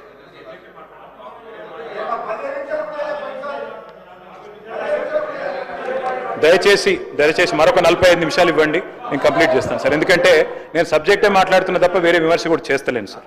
మేనిఫెస్టోలతోనే ఎన్నికల్లో గెలుస్తాం అధ్యక్ష. మేనిఫెస్టో అంటే ఒక ప్రమాణ పత్రం అధ్యక్ష, ప్రజలకు మనకు. కానీ ఏం జరుగుతుంది అధ్యక్ష ఈరోజు రాష్ట్రంలో? ఒక సింగిల్ డే లావాదేవీగా మారిపోయింది మేనిఫెస్టో అంటే. ఎన్నికల్లో ఓట్లు వేయించుకోవడం తప్ప ఆ తర్వాత గద్దెనెక్కిన తర్వాత 5 ఏళ్లు మర్చిపోయే పరిస్థితి. మేనిఫెస్టో అమలు చేయకపోతే అడగాల్సిన బాధ్యత ప్రతిపక్షంగా మాది అధ్యక్ష. ఖచ్చితంగా అడుగుతాం. మీరు అమలు చేయకపోతే చేసేదాకా వెంటబడతాం. కానీ దుర్మార్గం ఏంటంటే అధ్యక్ష, ఈయని కూడా ఇచ్చినట్టు చెప్తున్నారు. జాతీయ మీడియాలో వేరే రాష్ట్రాల్లో ఆడబిడ్డలకు మహాలక్ష్మి పథకం ఆల్రెడీ చాలా అయిపోయింది, 90 లక్షల మందికి నెలకు 2,500 రూపాయలు ఇస్తున్నామని చెప్పి వారి సోషల్ మీడియా కన్వీనరు ఎంపీ గారు శ్రీప్రియ శ్రీనాటే గారు చెప్తా ఉన్నారు. ఈ కరెక్టా అధ్యక్ష ఇట్లా చెప్పడం? అదేవిధంగా అధ్యక్ష 1-2 కాదు, ఎన్ని చేస్తున్నారంటే ఇట్లాంటి మరి ప్రచారాలు వేరే రాష్ట్రాల్లో మామూలుగా చేయట్లేదు అధ్యక్ష. ఎన్నికలు 5 ఏళ్లకు ఒకసారి వస్తాయి. అదృష్టం ప్రజల దయ ఎవరుకుంటే వాళ్ళు గెలుస్తాం అధ్యక్ష. కూర్చుంటాం అధికారంలో. మేము 10 ఏళ్ళు ఉన్నాం, మీరు 5 ఏళ్ళు ఉంటారు. తప్పకుండా భవిష్యత్తులో ఎవరు వస్తారో ప్రజలు నిర్ణయిస్తారు. కానీ ఎట్లా ఉందంటే అధ్యక్ష, ప్రభుత్వం అనేది నిరంతర ప్రక్రియ అధ్యక్ష. ఒకరు వస్తారు, ఇంకొకరు పోతారు. It's continuous institution, continuous process. ఒక రాజ్యాన్ని ఇంకో రాజ్యం దండెత్తి ఆక్రమించుకోవడం అన్నట్టు కాదు అధ్యక్ష. ఓడిపోయిన రాజులను పట్టుకొచ్చి బందీఖాన్లో వేయడం, చంపేయడం ఈ ఆనాడు మధ్యకాలంలో చేసేది అధ్యక్ష. శాసనాలు జరిపేయడం, రాజముద్రలు మార్చడం ఒకప్పుడు జరిగేది ఇవన్నీ. ఇవన్నీ ఎందుకు చెప్తా ఉన్నా అంటే 15 నెలలుగా రాష్ట్రంలో ఒక విపరీత ధోరణి చూస్తా ఉన్నా అధ్యక్ష. ఆనవాళ్ళు జరిపేస్తా, కేసీఆర్ ఆనవాళ్ళు ఉండొద్దు, ఈ శపథాలే ఇవాళ ఈ రాష్ట్రానికి శాపాలు అవుతా ఉన్నాయి. నేను ముఖ్యమంత్రి గారికి కోరుతా ఉన్నా, పాలకుడికి కావాల్సింది కక్ష కాదు. మీరు చిన్న వయసులో ముఖ్యమంత్రి అయినారు, సర్వ్ చేయండి, మంచిగా సర్వ్ చేయండి, ఇచ్చిన ప్రతి హామీ నిలబెట్టుకోండి, తప్పకుండా మళ్ళీ ప్రజలు అనుగ్రహించిన ఆశ్చర్యం లేదు. కానీ మీరు ఇదే రకంగా పోతే కేవలం కక్షతో, పగతో, ప్రతీకారంతో తుడిచేస్తా, చెరిపేస్తా, కూల్చేస్తా అంటే మాత్రం మీరే నష్టపోతారు, మాకేమి కాదు అధ్యక్ష. అధ్యక్ష, పేరు ప్రఖ్యాతులు పెంచుకోవాలంటే, లాంగ్ లాస్టింగ్ లెగసీ ఉండాలి అంటే తప్పకుండా మంచి పనులు చేయాల్సిందే. చేయండి, మాకంటే ఎక్కువ చేయండి, మేము కాదనట్లేదు. కానీ రివెంజ్ పాలిటిక్స్ వల్ల రాష్ట్రం ఆగమవుతుంది, సంక్షేమం నుంచి సంక్షోభం దిక్కు పోతున్నది. నేను చెప్పలే, మీరే చెప్పిన ముఖ్యమంత్రి గారు, నిన్నగాక మొన్న మీరే చెప్పినారు. ఇవ్వండి సార్, క్లారిఫికేషన్ ఇవ్వండి సార్. ముఖ్యమంత్రి గారు మాట్లాడినారు కదా, వారి గురించి కూడా మాట్లాడినారు, ఇవ్వండి. తర్వాత ఇస్తా, మీరు మాట్లాడండి. అధ్యక్ష, మరి రిప్లై అయిపోయిందా సార్, లేక రిప్లై ఇంటర్వెన్షన్ ఏంటి సార్? ఇది రిప్లై ఇచ్చిండ్రా? ఇది ఇంటర్వెన్షన్ అయింది. రిప్లై ఇస్తాడు. గంట 20 నిమిషాలు మాట్లాడింది సార్. అధ్యక్ష, నేను ఒకటే రిక్వెస్ట్ చేస్తున్నా సార్, ముఖ్యమంత్రి గారికి ఇంత ఫ్రస్ట్రేషన్ పనికిరాదు. రిప్లై ఇవ్వడానికి వారు జీవితంలో మాకు ఇప్పుడు కాదు అధ్యక్ష, 2009 నుంచి చెప్తున్నాడు ఆయన. నేను ఆడ కూర్చుంటా అన్నాడు, కూర్చున్నాక కూల్ కావాలి కదా అధ్యక్ష. మరి ఇప్పుడు ఎందుకింత ఫ్రస్ట్రేషను, ఎందుకింత నిస్పృహ, ఎందుకింత ఆవేశము, మాకైతే అర్థం కావట్లేదు అధ్యక్ష. ఈ ముఖ్యమంత్రి గారిలో ఒక అపరిచితుడు అధ్యక్ష. ఎందుకంటే బయట చెప్తాడు అధ్యక్ష, మొన్న రవీంద్ర భారతిలా మనం ఎవడు నమ్ముతలేడు, మనకు అప్పు ఉడతలేదు, ఎవడు నమ్ముతలేడు, దివాలా తీసుకోమని బయట చెప్తాడు. ఇక్కడికి వచ్చామో 1,58,000 కోట్ల అప్పు చేసినా రొమ్ము విరుచుకొని చెప్తున్నారు. మాకు అర్థం కావట్లేదు అధ్యక్ష, ఆయన కరెక్టా ఈయన కరెక్టా, రాము రెమోనా, ఎవరు కరెక్టో తెలుస్తలేదు అధ్యక్ష. ముఖ్యమంత్రి గారు చెప్తున్నారు, నేను 18 గంటలు పనిచేస్తున్నా, నేను బ్రహ్మాండంగా పనిచేస్తున్నా, ఒక్కరోజు సెలవు పెట్టలే, నేను 40 సార్లు కాకపోతే 400 సార్లు పోతా ఢిల్లీ. పో అధ్యక్ష, నిన్నెవరు వద్దన్నారు, బ్రహ్మాండంగా తిరుగు అధ్యక్ష. పెట్టుబడులు వస్తున్నాయి దావోస్లో, ఒకటి మించి ఒకటి, 1,78,000 కోట్లు, 40,000 కోట్లు తన్నుకొని వస్తున్నాయి. సంక్షేమం అద్భుతం, అన్ని అయిపోయినాయి 5 గ్యారంటీలు. మరి ఎందుకు అధ్యక్ష ముఖ్యమంత్రి గారు 71,000 కోట్ల ఘాటా పడ్డది, ఖతమైపోయింది, మా 71,000 కోట్ల అంచనాలు తగ్గిందని గన్పూర్లో చెప్పిండు, స్టేషన్ గన్పూర్లో. ఎందుకే అంటున్నా అధ్యక్ష, నేను ఓదికేమో పైసలు లేవంటారు అధ్యక్ష, ఉద్యోగులకు డిఏలకు పైసలు లేవు, 6 గ్యారంటీలకు పైసలు లేవు, తులం బంగారంకు పైసలు లేవు. కానీ మళ్ళీ ఇదే ముఖ్యమంత్రి గారు ఏం చేస్తారు అధ్యక్ష, బ్రహ్మాండంగా ఫ్యూచర్ సిటీ హెచ్ఎండిఏకు 20,000 కోట్లతో టెండర్లు, జిహెచ్ఎంసీలో 7,000 కోట్ల టెండర్లు, వాటర్ వర్క్స్లో 14,000 కోట్ల టెండర్లు, కొడంగల్ లిఫ్ట్ ఇరిగేషన్లో 4,400 కోట్ల టెండర్లు, ఫ్యూచర్ సిటీలో 6 లైన్ల మెయిన్ రోడ్డు, 2 వైపులా 2 సర్వీస్ లైన్లు, మొత్తం 10 లైన్లు, 5,000 కోట్లు, మూసీ సుందరీకరణ 1,50,000 కోట్లు. ఇన్నిటికీ పైసలు ఉన్నాయి కానీ 6 గ్యారంటీలకు పైసలు లేవు, తులం బంగారం పైసలు లేవు, మహిళలకు ఇచ్చేందుకు 2,500 లేవు. దేనికి పైసలు లేవు అధ్యక్ష? రుణమాఫీ అధ్యక్ష. నాకు ఒకటి అర్థం కావట్లేదు అధ్యక్ష, రుణమాఫీ అంటే నేను ముఖ్యమంత్రి గారిని సూటిగా అడుగుతున్నా అధ్యక్ష, వారిది కొడంగల్ నియోజకవర్గం, నా సిరిసిల్ల నియోజకవర్గం అధ్యక్ష. మీరు కావాలంటే ఈరోజు సభ అయిపోయింది కదా అధ్యక్ష, ఈరోజుతోని రేపు మీరు ఏ టైంలో అంటే ఆ టైంలో ముఖ్యమంత్రి గారు పోదాం, కొడంగల్ పోదామా, సిరిసిల్ల పోదామా, ఈ ఊరు కూడా మీ ఇష్టం. ఏ ఒక్క ఊళ్ళోనన్నా 100% రుణమాఫీ అయింది అనే మాట చెబితే నేను శాశ్వతంగా రాజకీయాలు వదిలేసి వెళ్ళిపోతా. ఇది నా ఛాలెంజ్, స్వీకరిస్తారా? కొడంగల్ కొండారెడ్డిపల్లి పోదాం అధ్యక్ష అంటే చెప్పడానికి కూడా కొంత ఉండాలి అధ్యక్ష. వారే కదా అధ్యక్ష రైతులను రెచ్చగొట్టింది. 2 లక్షలు తెచ్చుకోండి, ఎంబడే ఓన్రి, డిసెంబర్ 7 నాడు ఇందిరమ్మ రాజ్యం వస్తుంది, 9 తారీఖు నాడు మొదటి సంతకం పెడతా, అయిపోతుంది 2 లక్షల రుణమాఫీ. అయ్యిందా అధ్యక్ష? పోదామా ఏ ఊరికన్నా అధ్యక్ష? నేను అడుగుతున్నా అధ్యక్ష, నేను అడుగుతా ఉన్నా. ఇంకోటి అన్నారు అధ్యక్ష, వారు దేవుని మీద ఒట్టు పెట్టినారు అధ్యక్ష. ఇప్పుడు దేవుళ్ళు బాధపడే పరిస్థితి వచ్చింది, ఇది ఎక్కడ అని చెప్పి అధ్యక్ష నేను అడుగుతున్నా. వారు అంటారు అధ్యక్ష రైతు బంధు, రైతు భరోసా. నేను అడుగుతున్నా అధ్యక్ష, రైతు భరోసా ఏంది అధ్యక్ష? మీరు చెప్పింది 15,000. ఇదే ముఖ్యమంత్రి గారు ఆనాడు పిసిసి ప్రెసిడెంట్గా రైతు బంధుని ఆపిందే ఈయన. పోయి ఎలక్షన్ కమిషన్కి లెటర్ ఇచ్చిందే ఈయన. ఆ లెటర్ కాపీ ఇక్కడ ఉంది నా దగ్గర, ఇగో ఇది లెటర్ కాపీ, రేవంత్ రెడ్డి గారు స్వయంగా ఇచ్చిన ఉత్తరం కాపీ ఎలక్షన్ కమిషన్కు. ఆపిందే మీరు, మళ్ళీ మీదికెళ్ళి మేము దాచుకున్నాం, మేము ఆపినామని చెప్తారు. నేను పంపుతా అధ్యక్ష ఇది మీకు. అధ్యక్ష రైతు బంధు ఆపుతారు, 7,600 కోట్లు ఆపిందే వాళ్ళు. ఆపి ఏం డైలాగ్ కొట్టిన అధ్యక్ష వీరు? హరీష్ రావు ఆపుతుండు, కేసీఆర్ ఆపుతుండని చెప్పి ఆ రోజు అన్నారు అధ్యక్ష. డిసెంబర్ 3 నాడు, డిసెంబర్ 3 ముందు అయితే 5,000, డిసెంబర్ 3 తర్వాత అయితే 7,500 అని చెప్పింది ఎవరు అధ్యక్ష? 3 ముందు అయితే 5,000, 3 తారీఖు తర్వాత అయితే 7,500 అని చెప్పిందే ఈ ముఖ్యమంత్రి గారు. అధ్యక్ష ఇంకెన్ని చెప్పినారు అధ్యక్ష? ఉచిత కరెంటు కాంగ్రెస్ అట, కరెంట్ అంటేనే కాంగ్రెస్ అట, కాంగ్రెస్ అంటేనే కరెంట్ అట. ఇక్కడనే కూర్చొని ఇక్కడనే నేను ఒక్క నిమిషం తొందరపడకు రాజు, నువ్వు అవుతావు. నేనేమంటున్నా అధ్యక్ష, ఇక్కడనే నిల్చొని ముఖ్యమంత్రి గారే చెప్పినారు అధ్యక్ష. ఆనాడు తెలుగుదేశం పార్టీలో ఇక్కడ నిల్చొని ఇదే ముఖ్యమంత్రి గారు చెప్పిన మాట, మా నాయన గారు చచ్చిపోతే నెత్తి మీద నీళ్లు తలుపుతున్నంత కరెంట్ లేదు, ఇదేం దౌర్భాగ్యపు ప్రభుత్వం అని చెప్పిందే ఆయన. ఇవాళ కరెంట్ అంటే కాంగ్రెస్, కాంగ్రెస్ అంటే కరెంట్ అంటే బయట చూస్తలేరా అధ్యక్ష? అధ్యక్ష నేను ఇంకోటి అంటున్నా, వారు అంటున్నారు 10 నెలలనే ఇంతెందుకు అంతెందుకు అని నేను అంటున్నా అధ్యక్ష. మేం చెప్పమన్నామా? 100 రోజులు 6 గ్యారంటీలు, తొడలు కొట్టుడు, మెడలు కోసుకుంటానుడు, బాండ్ పేపర్లు, అఫిడవిట్లు, దేవుళ్ళ ముంగడ పెట్టుడు ఎవరు పెట్టిన అధ్యక్ష? 100 రోజుల్లో ఇస్తామని తులం బంగారం ఎవరు చెప్పిన అధ్యక్ష? ఎందుకు ఇస్తలేరు తులం బంగారం? ప్రజలు గోల్డ్ అనుకొని ఓటేసారు, కానీ వీళ్ళు రోల్డ్ గోల్డ్ వెళ్ళిండ్రు అధ్యక్ష. గోల్డ్ అనుకున్నారు, రోల్డ్ గోల్డ్ వెళ్ళింది. లంకె బిందెలు దొరికేదాకా అవ్వాలి అధ్యక్ష మేము? ప్రజలు ఎప్పటిదాకా ఎదురు చూడాలి? లంకె బిందెల కోసం ఆగన్నా? ఇంకా ఎంత అబద్ధం, ఎంత పచ్చి అబద్ధం అంటే అధ్యక్ష నేను అడుగుతా ఉన్నా అధ్యక్ష, ఇక్కడ మీరు చెప్పేది తప్ప, కాగ్ చెప్పేది తప్ప? రేవంత్ రెడ్డి లెక్కలు తప్ప, కాగ్ లెక్కలు తప్ప అధ్యక్ష? చెప్పాలి. రేవంత్ రెడ్డి గారు ఈరోజు చెప్పిన లెక్కలు 1,52,000 కోట్లు మిత్తి కట్టిన, అప్పులు కట్టిన, ఇది కాగ్. మీకు పంపిస్తా ముఖ్యమంత్రి గారు చూసుకోండి. కాగ్ చెప్తున్న ప్రకారం నెలకు 2,750 అసలు మిత్తి కలిపి. మరి మీరు అక్కడ జూట్ చెప్పాలని చెప్తుండాలి, ఇక్కడ నవద్దని చెప్తుండాలి. రెండిట్లో ఏది కరెక్టో చెప్పాలి.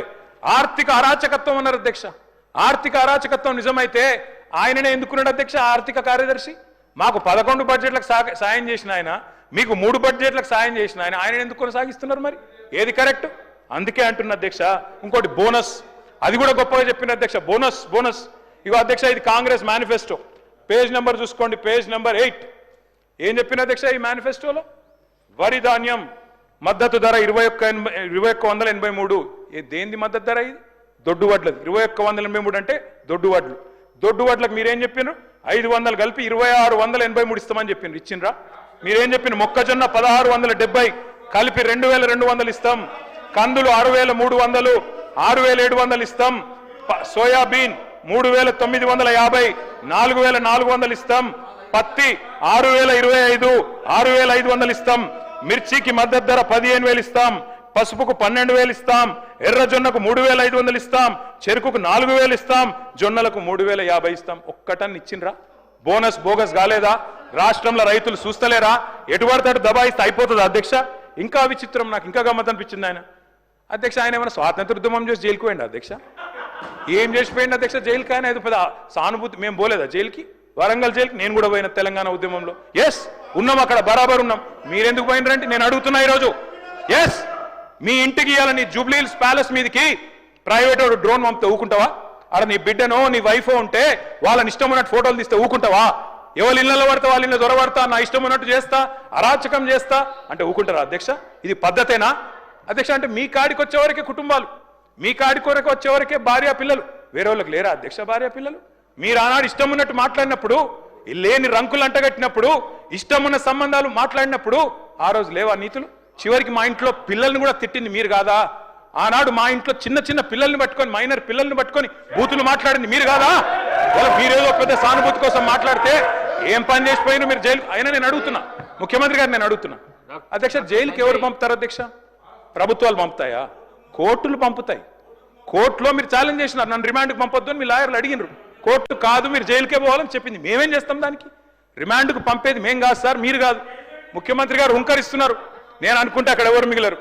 నువ్వు ఏమనుకున్నా ఏం ఫరకు పడదు, నువ్వు ఏం చేసుకున్నా ఏం ఫరకు పడదు. నువ్వు అనుకుంటున్నావేమో పదవి శాశ్వతం, అధికారం శాశ్వతం. ఏది శాశ్వతం కాదు అధ్యక్ష. నేను కోరుతా ఉన్నా, ముఖ్యమంత్రికి అపరిమితమైన అధికారాలు ఉండవు. ముఖ్యమంత్రికి అపరిమితమైన అధికారాలు ఉండవు. ఎవరిని పడితే వారిని జైలుకు పంపే అధికారం ఉండదు, కోర్టులకు ఉంటుంది. నిన్ననే కోర్టు పాత్ర తీసుకున్నారు ఈ ముఖ్యమంత్రి గారు. ఇందాక గోవింద సినిమా చెప్పింది కదా, ఆ పాత్ర ఆయనకే సూట్ అవుతుంది అధ్యక్ష. ఎందుకంటే అప్పుడే లాయర్ అయిపోతాడు ఆయన, అప్పుడే జడ్జి అయిపోతాడు, అప్పుడే మళ్ళీ స్పీకర్. మీరు తీసుకునే నిర్ణయం వారు చెప్తారు, సుప్రీంకోర్టు తీసుకునే నిర్ణయం వారే చెప్తారు, ఉప ఎన్నికలు రావంటారు, ఎన్నికల కమిషన్ నిర్ణయాలు ఆయనే చెప్తారు అధ్యక్ష. మీ బహుపాత్రలు మీకే సూట్ అయితే తప్ప మా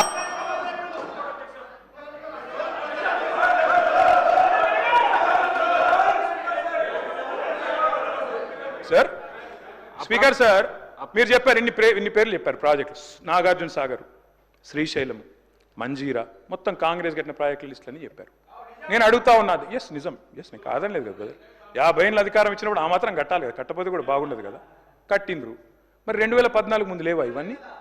2014 ముందు వానలు పడలేదా? 2014 ముందు ఈ ప్రాజెక్టులు లేవా? మరి అప్పుడు ఎందుకు వండలేదు పంటలు? ఎందుకో కేసీఆర్ ప్రభుత్వం వచ్చినాకనే వండినాయి. ఇవాళ ఎట్లా మాట్లాడతారండి? సూర్యాపేట జిల్లాలో రేవంత్ రెడ్డి గారు, సూర్యాపేట జిల్లాలో దయచేసి మీరు వినాలి ఇది. రేవంత్ రెడ్డి గారు నేను ఒక మాట అంటాను. నేను చెన్నై మీటింగ్కి పోయినాం. అక్కడ మీరు ప్రతిపాదన పెట్టిండ్రు. పెడితే నేను మీ పార్టీని కాదు, మీరు నేను ఇక్కడ ఉప్పు నిప్పులకి కొట్లాడుకుంటాం. ఆడ పోయినాక నేను మిమ్మల్ని గౌరవించి మా ముఖ్యమంత్రి గారు చెప్పిన మాట కరెక్టు, 33% కాదు 36% ఇవ్వచ్చు అని చెప్పిన. ఎందుకంటే నాకు ఆ సంస్కారం ఉంది. హద్దులు దాటినాక, సరిహద్దులు దాటినాక నువ్వు మా ముఖ్యమంత్రి కాబట్టి నేను కాపాడాలి, నేను గౌరవించాలి, నీకు డిఫెండ్ చేయాలి, అది నా బాధ్యత. కానీ ఇక్కడికి వచ్చిన తర్వాత కూడా మీరు ముఖ్యమంత్రి పదవిలో కూర్చున్న తర్వాత కూడా గంత ఫ్రస్ట్రేషను, గని రంకెలేస్తే కుదరదు. ప్రతిపక్షాల మీద మాటలతో డైలాగులు దాడి చేస్తా, పంచ్ డైలాగులతో దాడి చేస్తా కుదరదు. పరిపాలన అంటే పంచ్ డైలాగులు కాదు. పరిపాలన అంటే ఇప్పుడు మీరు చెప్పిన కష్టాలన్నీ ఉంటాయి.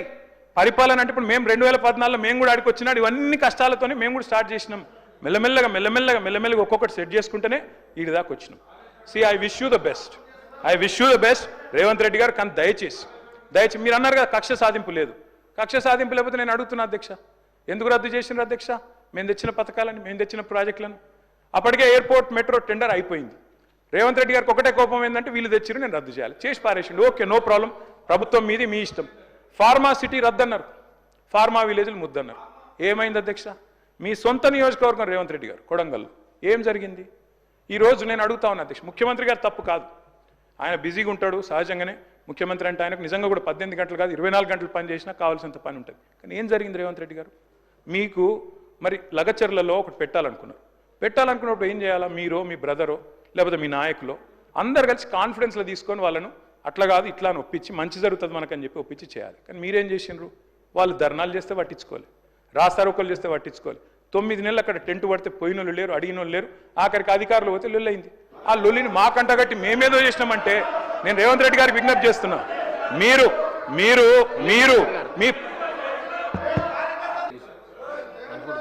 ఎట్లా సార్ ఇది? సార్ ముఖ్యమంత్రి గారు గంట మాట్లాడారు, ఇప్పుడు ఎల్ఏ మినిస్టర్ గారు ఒక 20 నిమిషాలు మాట్లాడినారు సార్.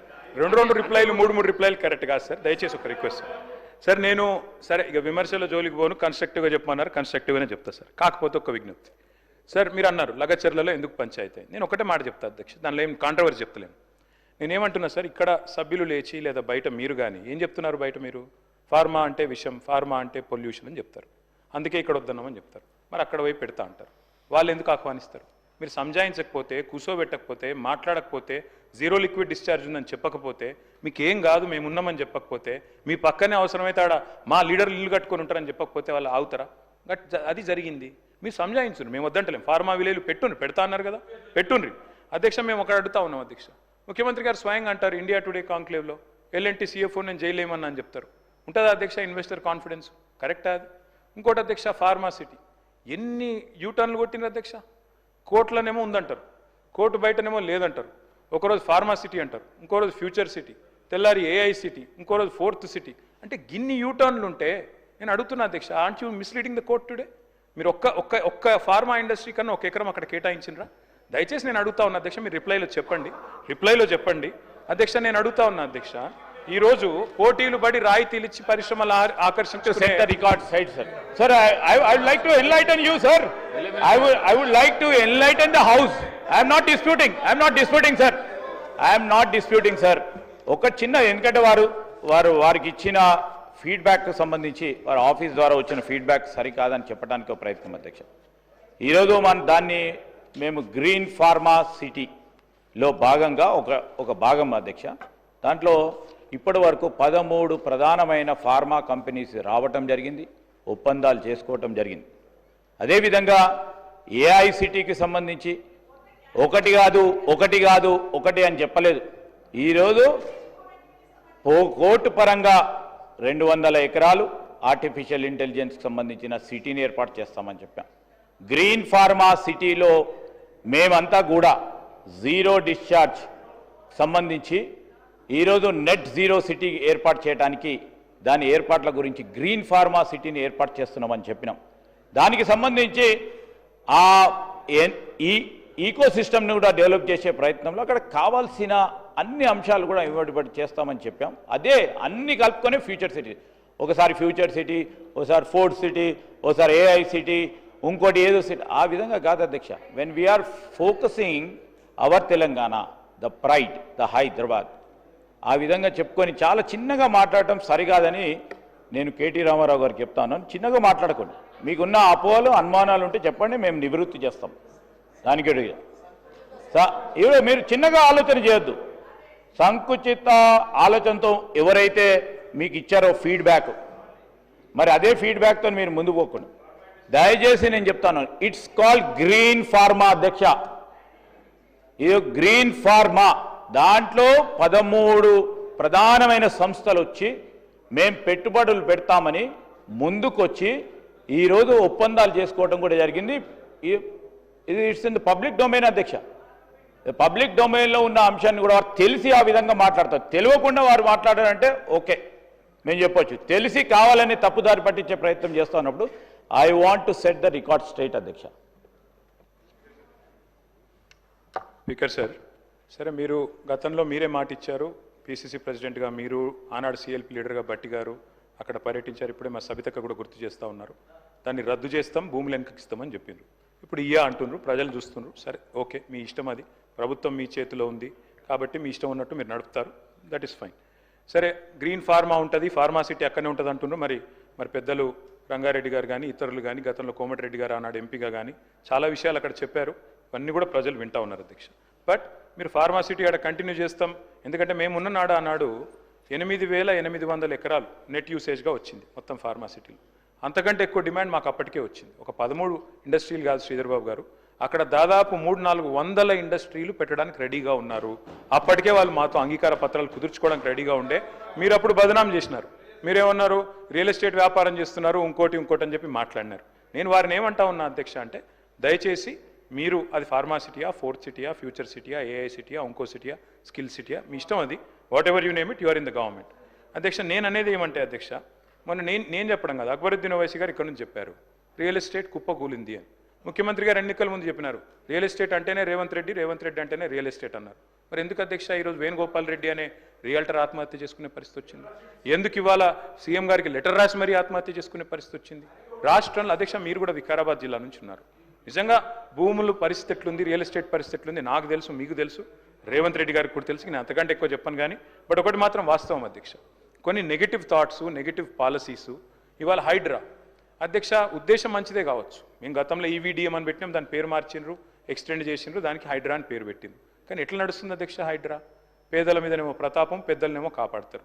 పెద్దలు ఎఫ్టీఎల్లో ఉన్న పట్టించుకోరు, ఆడ చెరువు ఆనుకొని బిల్డింగ్లు కట్టినా పట్టించుకోరు, కానీ పేదలను మాత్రం ఎప్పుడు పడితే అప్పుడు వచ్చి కూలగొడుతున్నారు. ఆఖరికి హైకోర్టు ఎన్నిసార్లు తెచ్చినా అక్కడ మాత్రం ఇది ఉండదు అధ్యక్ష, రెస్పాన్స్ ఉండదు.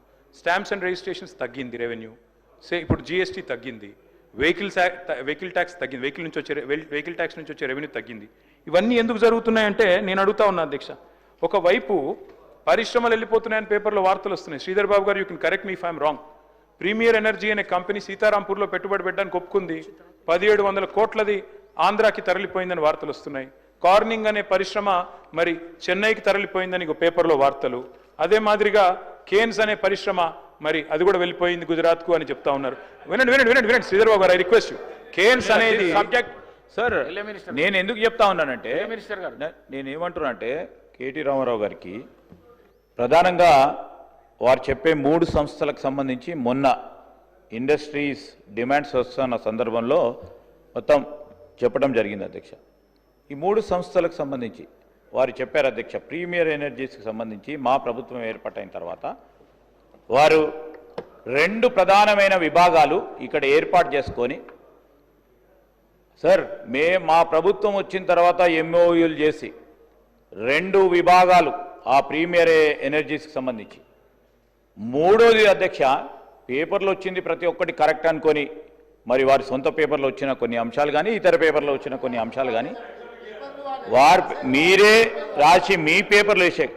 సార్ నేను ఏమంటా ఉన్నా అంటే, sir we don't stand go by, I'm telling you the fact, you can always verify.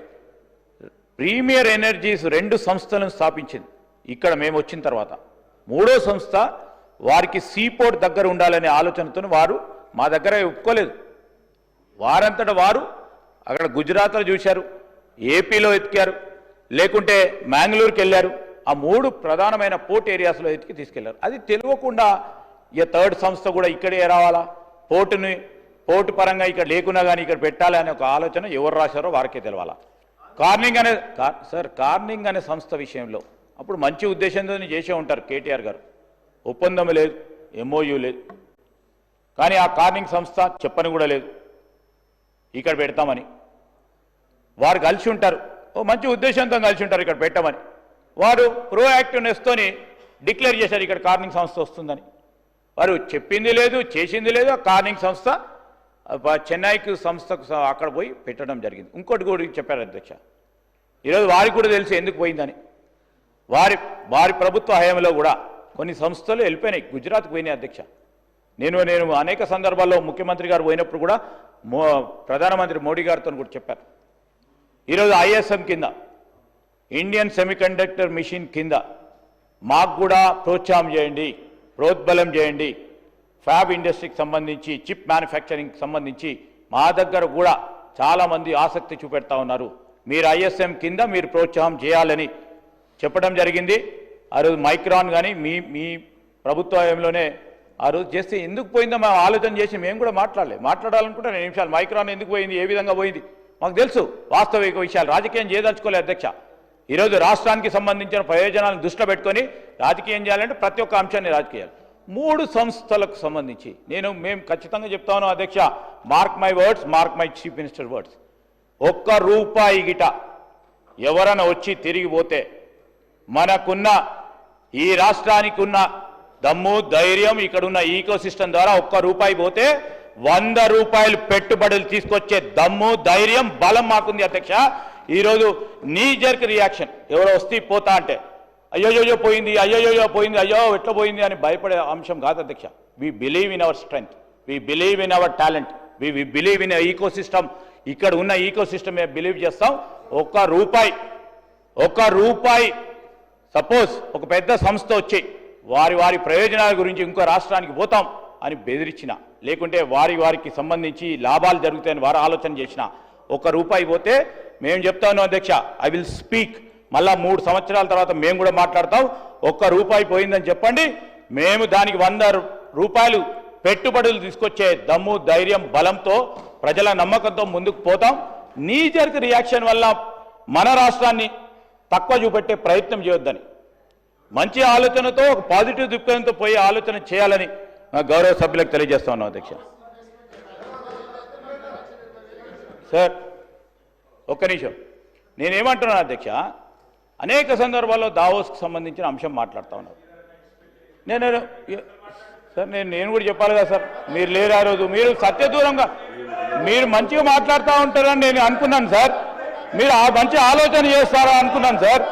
మీరంతా కూడా సార్ ఈరోజు నేను I'm not disputing sir, I'm not disputing. ఈరోజు రాజేశ్వర రెడ్డి గారు, ఈరోజు మీరు మాట్లాడింది కరెక్ట్, మేము మాట్లాడింది సత్యదూరం అంటే కరెక్ట్ కాదు. ఈరోజు నేను చెప్తా ఉన్నాను సార్, ఇవన్నీ కూడా నేను చెప్పాలంటే కూడా సార్ ఇవన్నీ ఒక్కటి తర్వాత ఒకటి చెప్పమంటే కూడా ఉంది సార్. ఈరోజు పాజిటివ్ ఈకో సిస్టమ్ని క్రియేట్ చేసుకుంటూ పోయి ప్రతి సందర్భంలో కూడా ఒకసారి ఆలోచన చేయండి. ముఖ్యమంత్రి గారు ఒకసారి సార్ ఇప్పుడు ముఖ్యమంత్రి గారు పదవి బాధ్యతలు చేపట్టగానే సార్ కేటీఆర్ గారు వినాలా, ముఖ్యమంత్రి గారు పదవి బాధ్యతలు చేపట్టగానే ఓ మాట అన్నారు అధ్యక్ష, మనకు సంబంధించి మన పెట్టుబడిదారులను కానీ పారిశ్రామికవేత్తలను కానీ ప్రోత్సాహం చేయాలనే ఉద్దేశంతో మేము పాత ప్రభుత్వ విధానాలను మారవము, పద్ధతులు మారవము, రాష్ట్ర ప్రయోజనాలకు సంబంధించి వారు ఏదైనా మంచి ఆలోచన చేసి ఆ పాలసీ విధానాలు తీసుకొస్తే దాన్ని మార్చే ప్రయత్నం చేయమని ఈరోజు అదేవిధంగా మన రాష్ట్రానికి సంబంధించి మనకున్న కల్చర్, మనకున్న సంస్కృతి 90లో మొదలుపెట్టిన మన ఈ పారిశ్రామిక రంగంలో చేస్తూ ఉన్న ఒక కార్యక్రమాలను ఎన్ని ప్రభుత్వాలు మారినా ఒక పాలసీ విధానాలను కక్ష పట్టుకొని ఎవరు కూడా మారలేదు అధ్యక్ష. మేము ఆ విధంగా ఒక బ్రాడ్ దృక్పథంతో పోవాలని ఒక నమ్మకం, ఒక ట్రస్ట్ క్రియేట్ చేయాలి పెట్టుబడిదారులకు కానీ మనకు సంబంధించిన మన పార్ట్నర్స్ కానీ నేను ఒక పెద్ద హృదయంతో చెప్పడం జరిగింది. నేను he told to create confidence among the investors. నేనేమంటా ఉన్నా, ఈరోజు మీ గవర్నమెంట్లో సరే అప్పుడున్న వాతావరణం ప్రపంచవ్యాప్తంగా ఉన్న వాతావరణం కానీ ఇక్కడ ఉన్న ఈకో సిస్టమ్ కానీ దావోస్ పోయినప్పుడు తక్కువ వచ్చి ఉండొచ్చు, మేము ఎక్కువ వచ్చి ఉండొచ్చు. నేను చెప్పా మరి మా రామారావు గారు వినలే కదండి, మళ్ళీ చెప్పాలి, మళ్ళీ ఆయన చెప్తా ఉన్నాడు, నేను ఇవన్నీ చెప్పాల్సి వస్తుంది కదా. So I'm telling you sir, I have confidence. మీరు చెప్పండి, మరి మీ నాయకుడికి చెప్పండి, మీరు చెప్పలే మళ్ళీ అదే చెప్తా ఉన్నారు. దయచేసి సత్యదూరమైన మాట్లాడకుండా దయచేసి వారిని మీరు మంచి సలహా వేయండి. You have experience, you kindly give me good suggestion, positive suggestions. ఇండస్ట్రీని ముందుకు తీసుకెళ్లే కార్యక్రమం ఏ విధంగా చేయాలని చెప్పండి, కానీ సత్యదూరమైన మాట్లాడుతాను మీ ద్వారా వారిని కోరుతా ఉన్నారు. గౌరవ సభ్యులు కేటీఆర్ గారు మాట్లాడుతూ బ్రీఫ్గా చెప్పండి సార్. గౌరవ కేటీఆర్ గారు మాట్లాడుతూ ఫార్మాసిటీ గురించి ఆ రోజు వెంకరెడ్డి గారు చేసిందని చెప్పాం. చేసినాం. మీరు ఏం చేసినప్పుడు 1000 ఇండస్ట్రీలు, ఫార్మా ఇండస్ట్రీలు ఇక్కడ ఏర్పాటు చేస్తామని చెప్పి రైతులను బెదిరించి అసైన్మెంట్ లాంటితో పాటు అక్కడ ఉన్న స్థానిక ఎమ్మెల్యే గారు దాన్ని తక్కువ ధర ఖరీదు చేసి చేసుకొని ఒక రియల్ ఎస్టేట్ సంస్థగా మారుతూ 14,000 ఎకరాల 1000 కంపెనీలు పెడతామని చెప్పారు కేటీఆర్ గారు. నేను వారికి రిక్వెస్ట్ చేశాను, ఒకటే చోట ఇన్ని కంపెనీలు, ఫార్మా కంపెనీలు పెడితే పక్కకే యాచారంతో పాటు ఆడ మంచాల కానీ, తుర్గంజాలు కానీ, ఇబ్రాహీంపట్నం కానీ ఇటు ఎయిర్పోర్ట్ వరకు పొల్యూషన్ వస్తుంది, ఇది మంచిది కాదని చెప్పి దాని మీద పోరాటం చేసినాం. పోరాటం చేస్తూ అప్పుడు రంగారెడ్డి గారు అందరూ కోదండరెడ్డి గారు అన్ని అఖిల పక్షాలు కలిసి పోరాటం చేసి ఒకటే దగ్గర ఇన్ని సంస్థలు వద్దని చెప్పి ఆ రోజు చెప్పిన బాట వేస్తాం.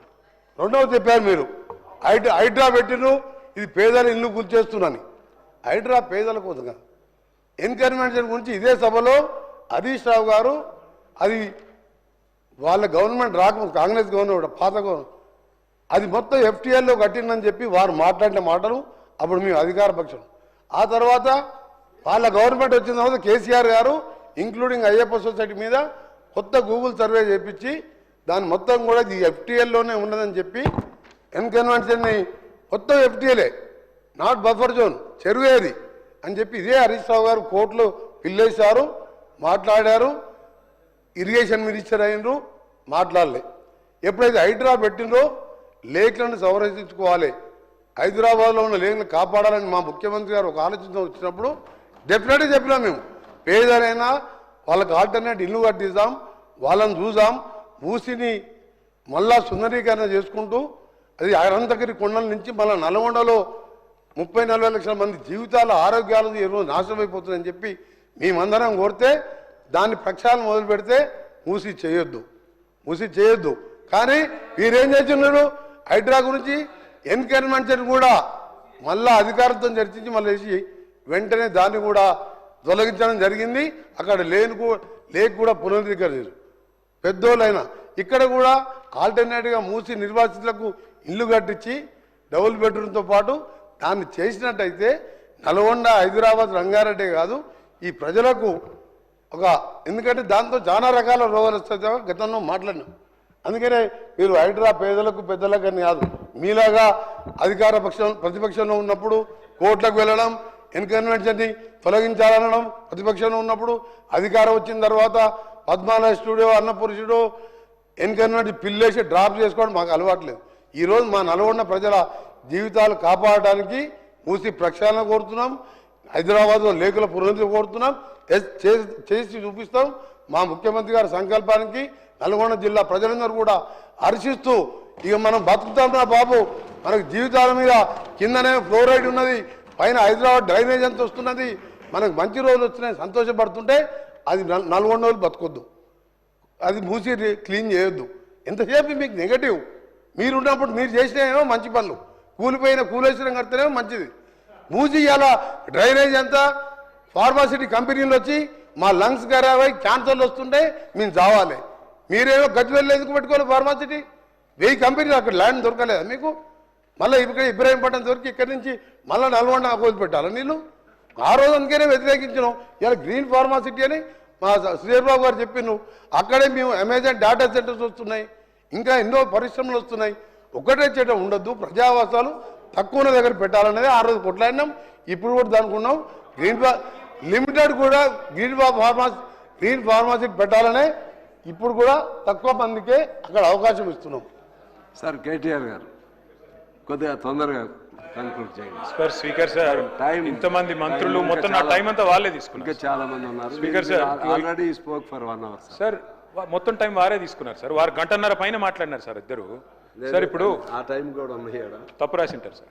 నేనేమంటాను సార్ అంటే దయచేసి మీ ద్వారా ప్రభుత్వాన్ని కోరుతాను. ఇప్పుడు ముఖ్యమంత్రి గారు మీరు దయచేసి ఇప్పుడే మీరు వెంకటరెడ్డి గారు మాట్లాడింది మీరు విన్నారు. గిట్ల మాట్లాడినందుకే లగచర్యలు ఉన్నాయి. ఇక్కడ విషము ఫార్మా అని చెప్పి ఇట్లా మాట్లాడినందుకే ఆడ భయపడ్డారు. నేను ఏమంటున్నా అంటే ప్రభుత్వానికి ఒక కన్సిస్టెన్సీ ఉండాలి. ఇప్పుడు టెక్నాలజీ వచ్చింది, ZLD వచ్చింది, జీరో లిక్విడ్ డిశ్చార్జ్ వచ్చింది, గ్రీన్ ఫార్మాసిటీ అని మీరు అంటారు. పెట్టిందే మేము గ్రీన్ మొత్తం టెక్నాలజీ అని. నేనేమంటున్నా అంటే దయచేసి ఇక్కడో మాట మాట్లాడతాం, బయటో మాట మాట్లాడతాం అంటే ప్రజలు అర్థం చేసుకుంటారు. మీరు అన్నారు ఏదో మీ సొంత పేపర్లో రాశాను. ఇది economic times, economic times and times of India 3 కంపెనీలు ప్రీమియర్, కేన్స్ అండ్ కార్నింగ్ పోయినాయని చెప్పి మరి స్పీకర్ గారి ద్వారా మీకు పంపుతాను, చూసుకోండి. అట్లాగే నేను అడుగుతా ఉన్నా అధ్యక్ష, మరి మీరు అన్నారు అధ్యక్ష, ఈ ముఖ్యమంత్రి గారు తరచుగా కోట్ చేస్తూ ఉంటారు కాళోజీ నారాయణరావు గారిని. కాళోజీ గారు చెప్పినారు అధ్యక్ష, రాజుల రాజ్యాలు, యోధుల యుద్ధాలు, వర్షకుల వాణిజ్యాలు, కర్షక నీ కర్రు కదిలినన్నాళ్ళే అన్నారు. అంటే రైతు బాగుంటేనే రాజ్యం బాగుంటుందని చెప్పడానికి కాళోజీ నారాయణరావు గారు ఆ మాట అన్నారు అధ్యక్ష. కానీ ఏమైంది అధ్యక్ష, ఈరోజు తెలంగాణలో పంటలు ఎండుతున్నాయని చెప్పి వాళ్ళ ట్యాంకర్లతో నీళ్లతో పంటలు కాపాడుకునే ప్రయత్నం బలంగా చేస్తూ ఉన్నారు. మాట్లాడితే కూలేశ్వరం అధ్యక్ష. మీరు మంత్రులు, మీరు అట్లా అనాలోచితంగా అంత ఈజీగా కూలేశ్వరం అని మాట్లాడితే అది మన రాష్ట్రానికి నష్టం. అదేదో కేసీఆర్ గారు వ్యక్తిగతంగా ఆయన కోసం కట్టుకున్న ప్రాజెక్టో లేదా ఇంకోళ్ళ కోసం కట్టిన ప్రాజెక్టో కాదు కదా. మేడిగడ్డ అధ్యక్ష, కాళేశ్వరంలో మొత్తం ఒకటి కాదు అధ్యక్ష. మేడిగడ్డ, అన్నారం, సుందిల్లా 3 బ్యారేజ్లు, 19 రిజర్వాయర్లు, 21 పంప్ హౌజులు, 100 కిలోమీటర్ల సొరంగ మార్గాలు, 1000 కిలోమీటర్ల కాలువలు.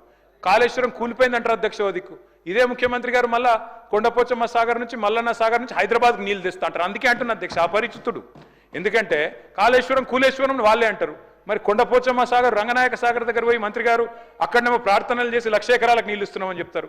మరి కాళేశ్వరం కూలిపోతే కొండపోచమ్మ సాగర్ ఎక్కడిది, మల్లన్న సాగర్ ఎక్కడిది, గంధమల్ల ఎక్కడిది, బస్వాపూర్ ఎక్కడిది, కట్టిన రిజర్వాయర్లు 218 TMCల.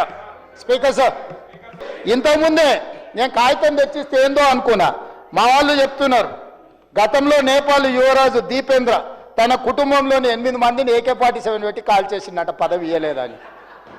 నేపాల్ రాజు వాళ్ళ పిల్లగాడు కుటుంబంలో పదవులు ఇస్తలేరని రాత్రి డిన్నర్కి పిలిచి AK-47 పెట్టి ఇంట్లో వాళ్ళందరినీ AK-47 పెట్టి కాల్ చేసిందంట.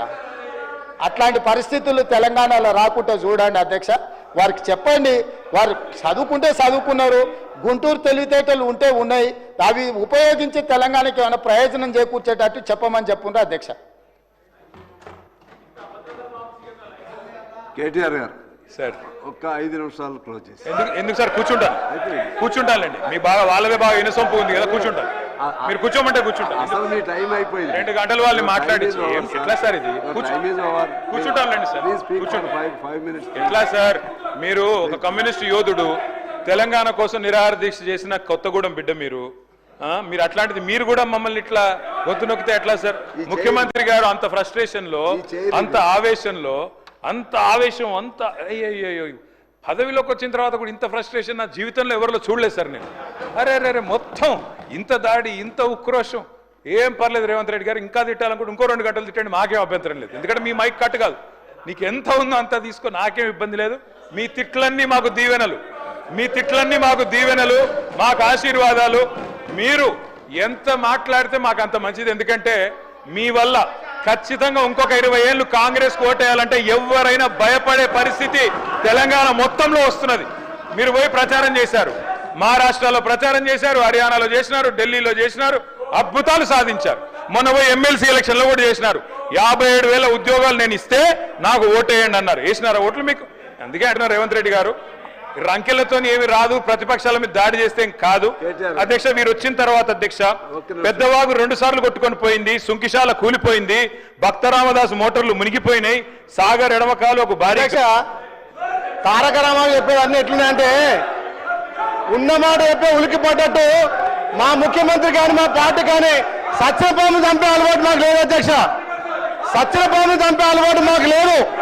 ఆయన చెప్తే అన్ని అబద్ధాలు చెప్పి మా ముఖ్యమంత్రి చెప్పే నిజాలను జీర్ణించుకోలేక ఇలా సభను తప్పుదోవ పట్టిస్తున్నారు అధ్యక్ష. 10 ఏళ్ళ అధికారం ఉంటే అధికారం అయినాక ప్రెస్ టైంలో మాట్లాడుతున్నారు అధ్యక్ష. ప్రెస్ టైంలో మాట్లాడుతున్నారు.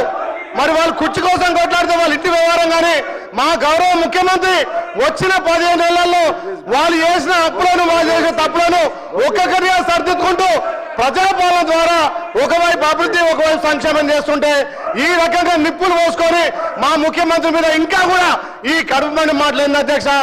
మాకు ముఖ్యమంత్రికి సత్యపాలన చంపాల్సిన అవసరం లేదు అధ్యక్ష. మీరు దయచేసి సభకు నిజాలు మాట్లాడండి.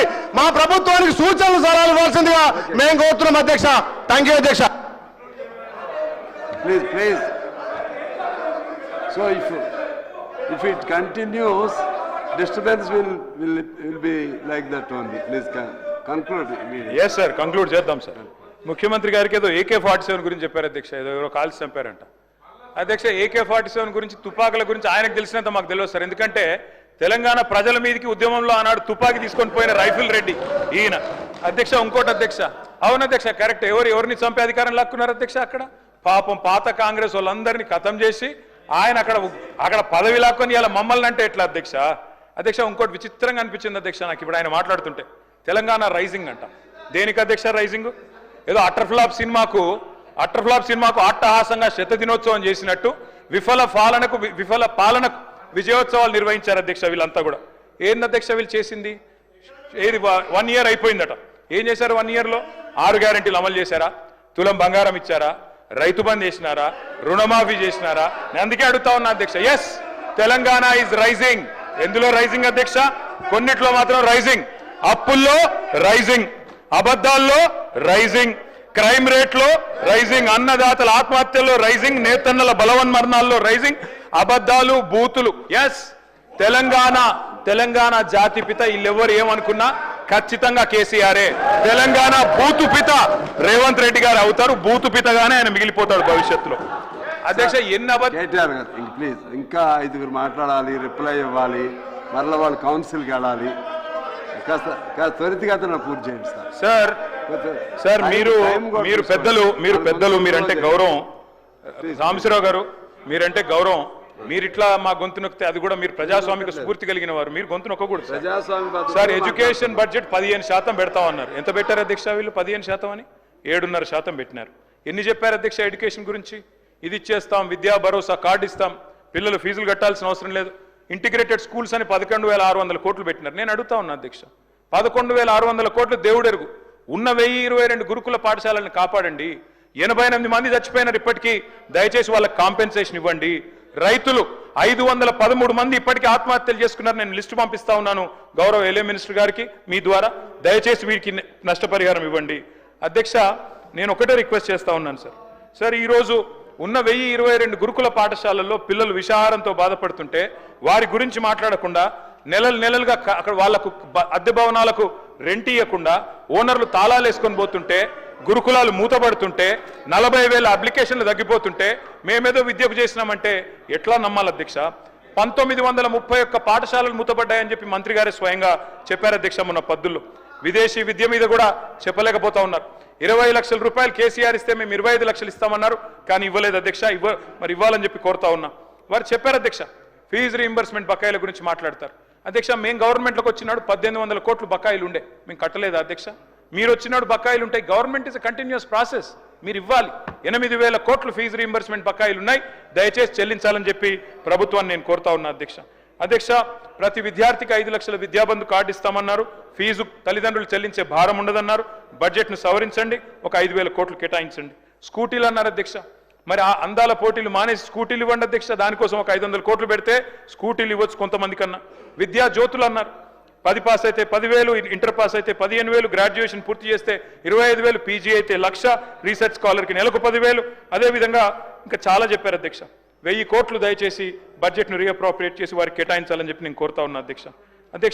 2 లక్షల ఉద్యోగాల గురించి ముఖ్యమంత్రి గారు చెప్పారు అధ్యక్ష. వారు ఇచ్చింది కేవలం 11,000 ఉద్యోగాలు అధ్యక్ష. మిగతా అన్ని మా గవర్నమెంట్లో ఇచ్చిన నోటిఫికేషనే. వీటికి మాత్రమే వాళ్ళు కాగితాలు ఇచ్చుకున్నారు తప్ప ఇంకోటి కాదు. గ్రూప్ 1 పోస్టులు 1000కి పెంచుతామన్నారు, పెంచలేదు. గ్రూప్ 2 పోస్టులు 2,000 చేస్తామన్నారు, చేయలేదు. గ్రూప్ 1 మెయిన్స్ కి 1:100 రేషియో ఇస్తామన్నారు, చేయలేదు. జీవో నంబర్ 46 రద్దు చేయలేదు. జీవో 29 తెచ్చారు, బలహీన వర్గాల నోట మట్టి కొట్టారు. 20,000 టీచర్ల పోస్టులు ఖాళీ ఉన్నాయన్నారు, వాటిని భర్తీ చేయలేదు. కేవలం 11,000 ఉద్యోగాలు మాత్రమే చేశారు అధ్యక్ష. గిగ్ వర్కర్స్ అని ఉంటారు, మనం స్విగ్గీ జొమాటో ఇవన్నీ ఆర్డర్ చేస్తూ ఉంటాం.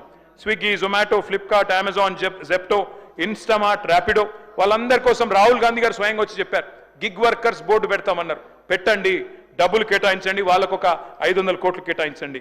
అధ్యక్ష, ఆడపిల్లల మీద కూడా అశోక్ నగర్లో అమానుషంగా ప్రవర్తించారు, లాఠీ చార్జీలు కూడా చేశారు. దయచేసి ప్రజాపాలనలో అట్లాంటి పరిస్థితి ఉండకూడదు. తెల్లారులేస్తే ప్రజాపాలన అంటారు, కానీ నేతి బీరకాయలో నెయ్యి ఎంత ఉందో మీ ప్రజాపాలన, ప్రజాస్వామిక స్ఫూర్తి కూడా అంతే ఉన్నట్టుగా కనబడతా ఉన్నది అధ్యక్ష. 1 కోటి మంది మహిళల్ని కోటీశ్వరులు చేస్తామంటున్నారు అధ్యక్ష, కానీ అత్తాకోడలకు పంచాయతీ పెట్టినారు అధ్యక్ష. మొన్న ఈ మధ్యన నేను సూర్యాపేట పోతే అక్కడ ఒక అవ్వ దగ్గర పోతే అధ్యక్ష, అక్కడ జరిగిన చిన్న ఉదంతం అధ్యక్ష. ఆ పెద్దామ చెప్తున్నది అధ్యక్ష, నా కొడుకు పెళ్లి చేసిన సార్ 6 నెలల కిందట, నేను అనుకున్నా మా కోడలి పిల్ల తులం బంగారం తెస్తుందేమో, నెలకు 2,500 వస్తుందేమో అనుకున్నా, ఆమె ఏం తెలియదని చెప్తా ఉంది అధ్యక్ష. ఆ కోడలి పిల్ల బాగా గడుస్తుంది అధ్యక్ష. ఆమె కూడా అంటున్నది అధ్యక్ష, నేను కూడా చెప్పినాను సార్, నేను కూడా అనుకున్నా మా అత్తకు 4,000 పెన్షన్ వస్తుందేమో అనుకున్నా, వస్తలేదు, మరి నేనేం చేయాలన్నది. అత్తకి ఇస్తా అన్నారు, మామకి ఇస్తా అన్నారు, 4,000 పెన్షన్ అన్నారు, వస్తలేదని చెప్పి అత్తా కోడళ్ళ పంచాయతీలు పెడతా ఉన్నారు సార్ అధ్యక్ష. అప్పట్లో నేను చిన్నగా ఉన్నప్పుడు ఊర్లలో పేరు రాసేది అధ్యక్ష, గోడల మీద రాసేది ఓ స్త్రీ రేపురా అని. ఇలా వీళ్ళ పరిపాలన అట్లే ఉంది అధ్యక్ష. ఏది అడిగినా ఓ స్త్రీ రేపురా. మహిళల్ని కోటీశ్వరులు చేస్తారట, 1 కోటి మందిని. ఎట్లా చేస్తారో వీళ్ళకి ప్లాన్ ఉందో లేదో తెలియదు, కానీ ప్రజలకు మాత్రం అర్థమైంది అధ్యక్ష. 40% బడ్జెట్ చూసిన తర్వాత మొత్తానికి అర్థమైపోయింది అధ్యక్ష.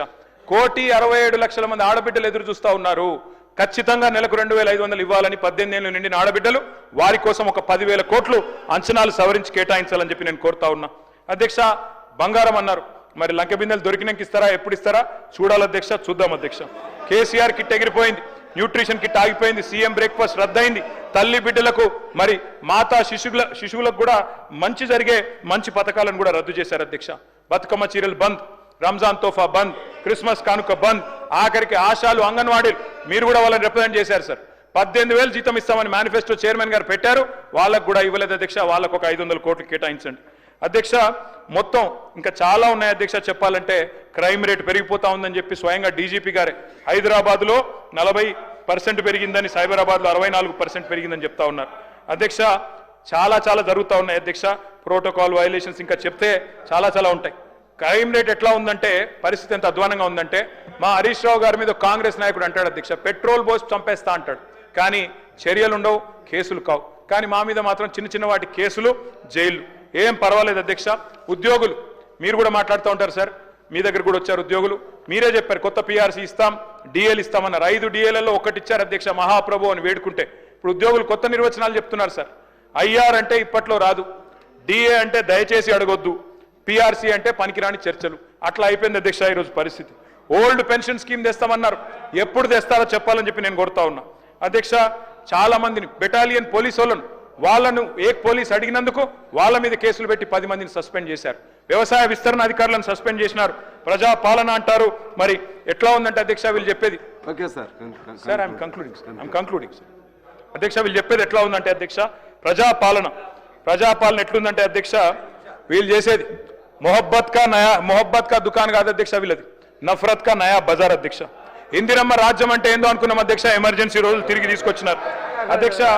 ప్రజాపాలనలో ప్రజాస్వామిక స్ఫూర్తి ఎంత ఉందంటే, ఇప్పుడే నేను చెప్పాను అధ్యక్ష, నేతి బీరకాయలో నెయ్యి ఎంత ఉన్నది.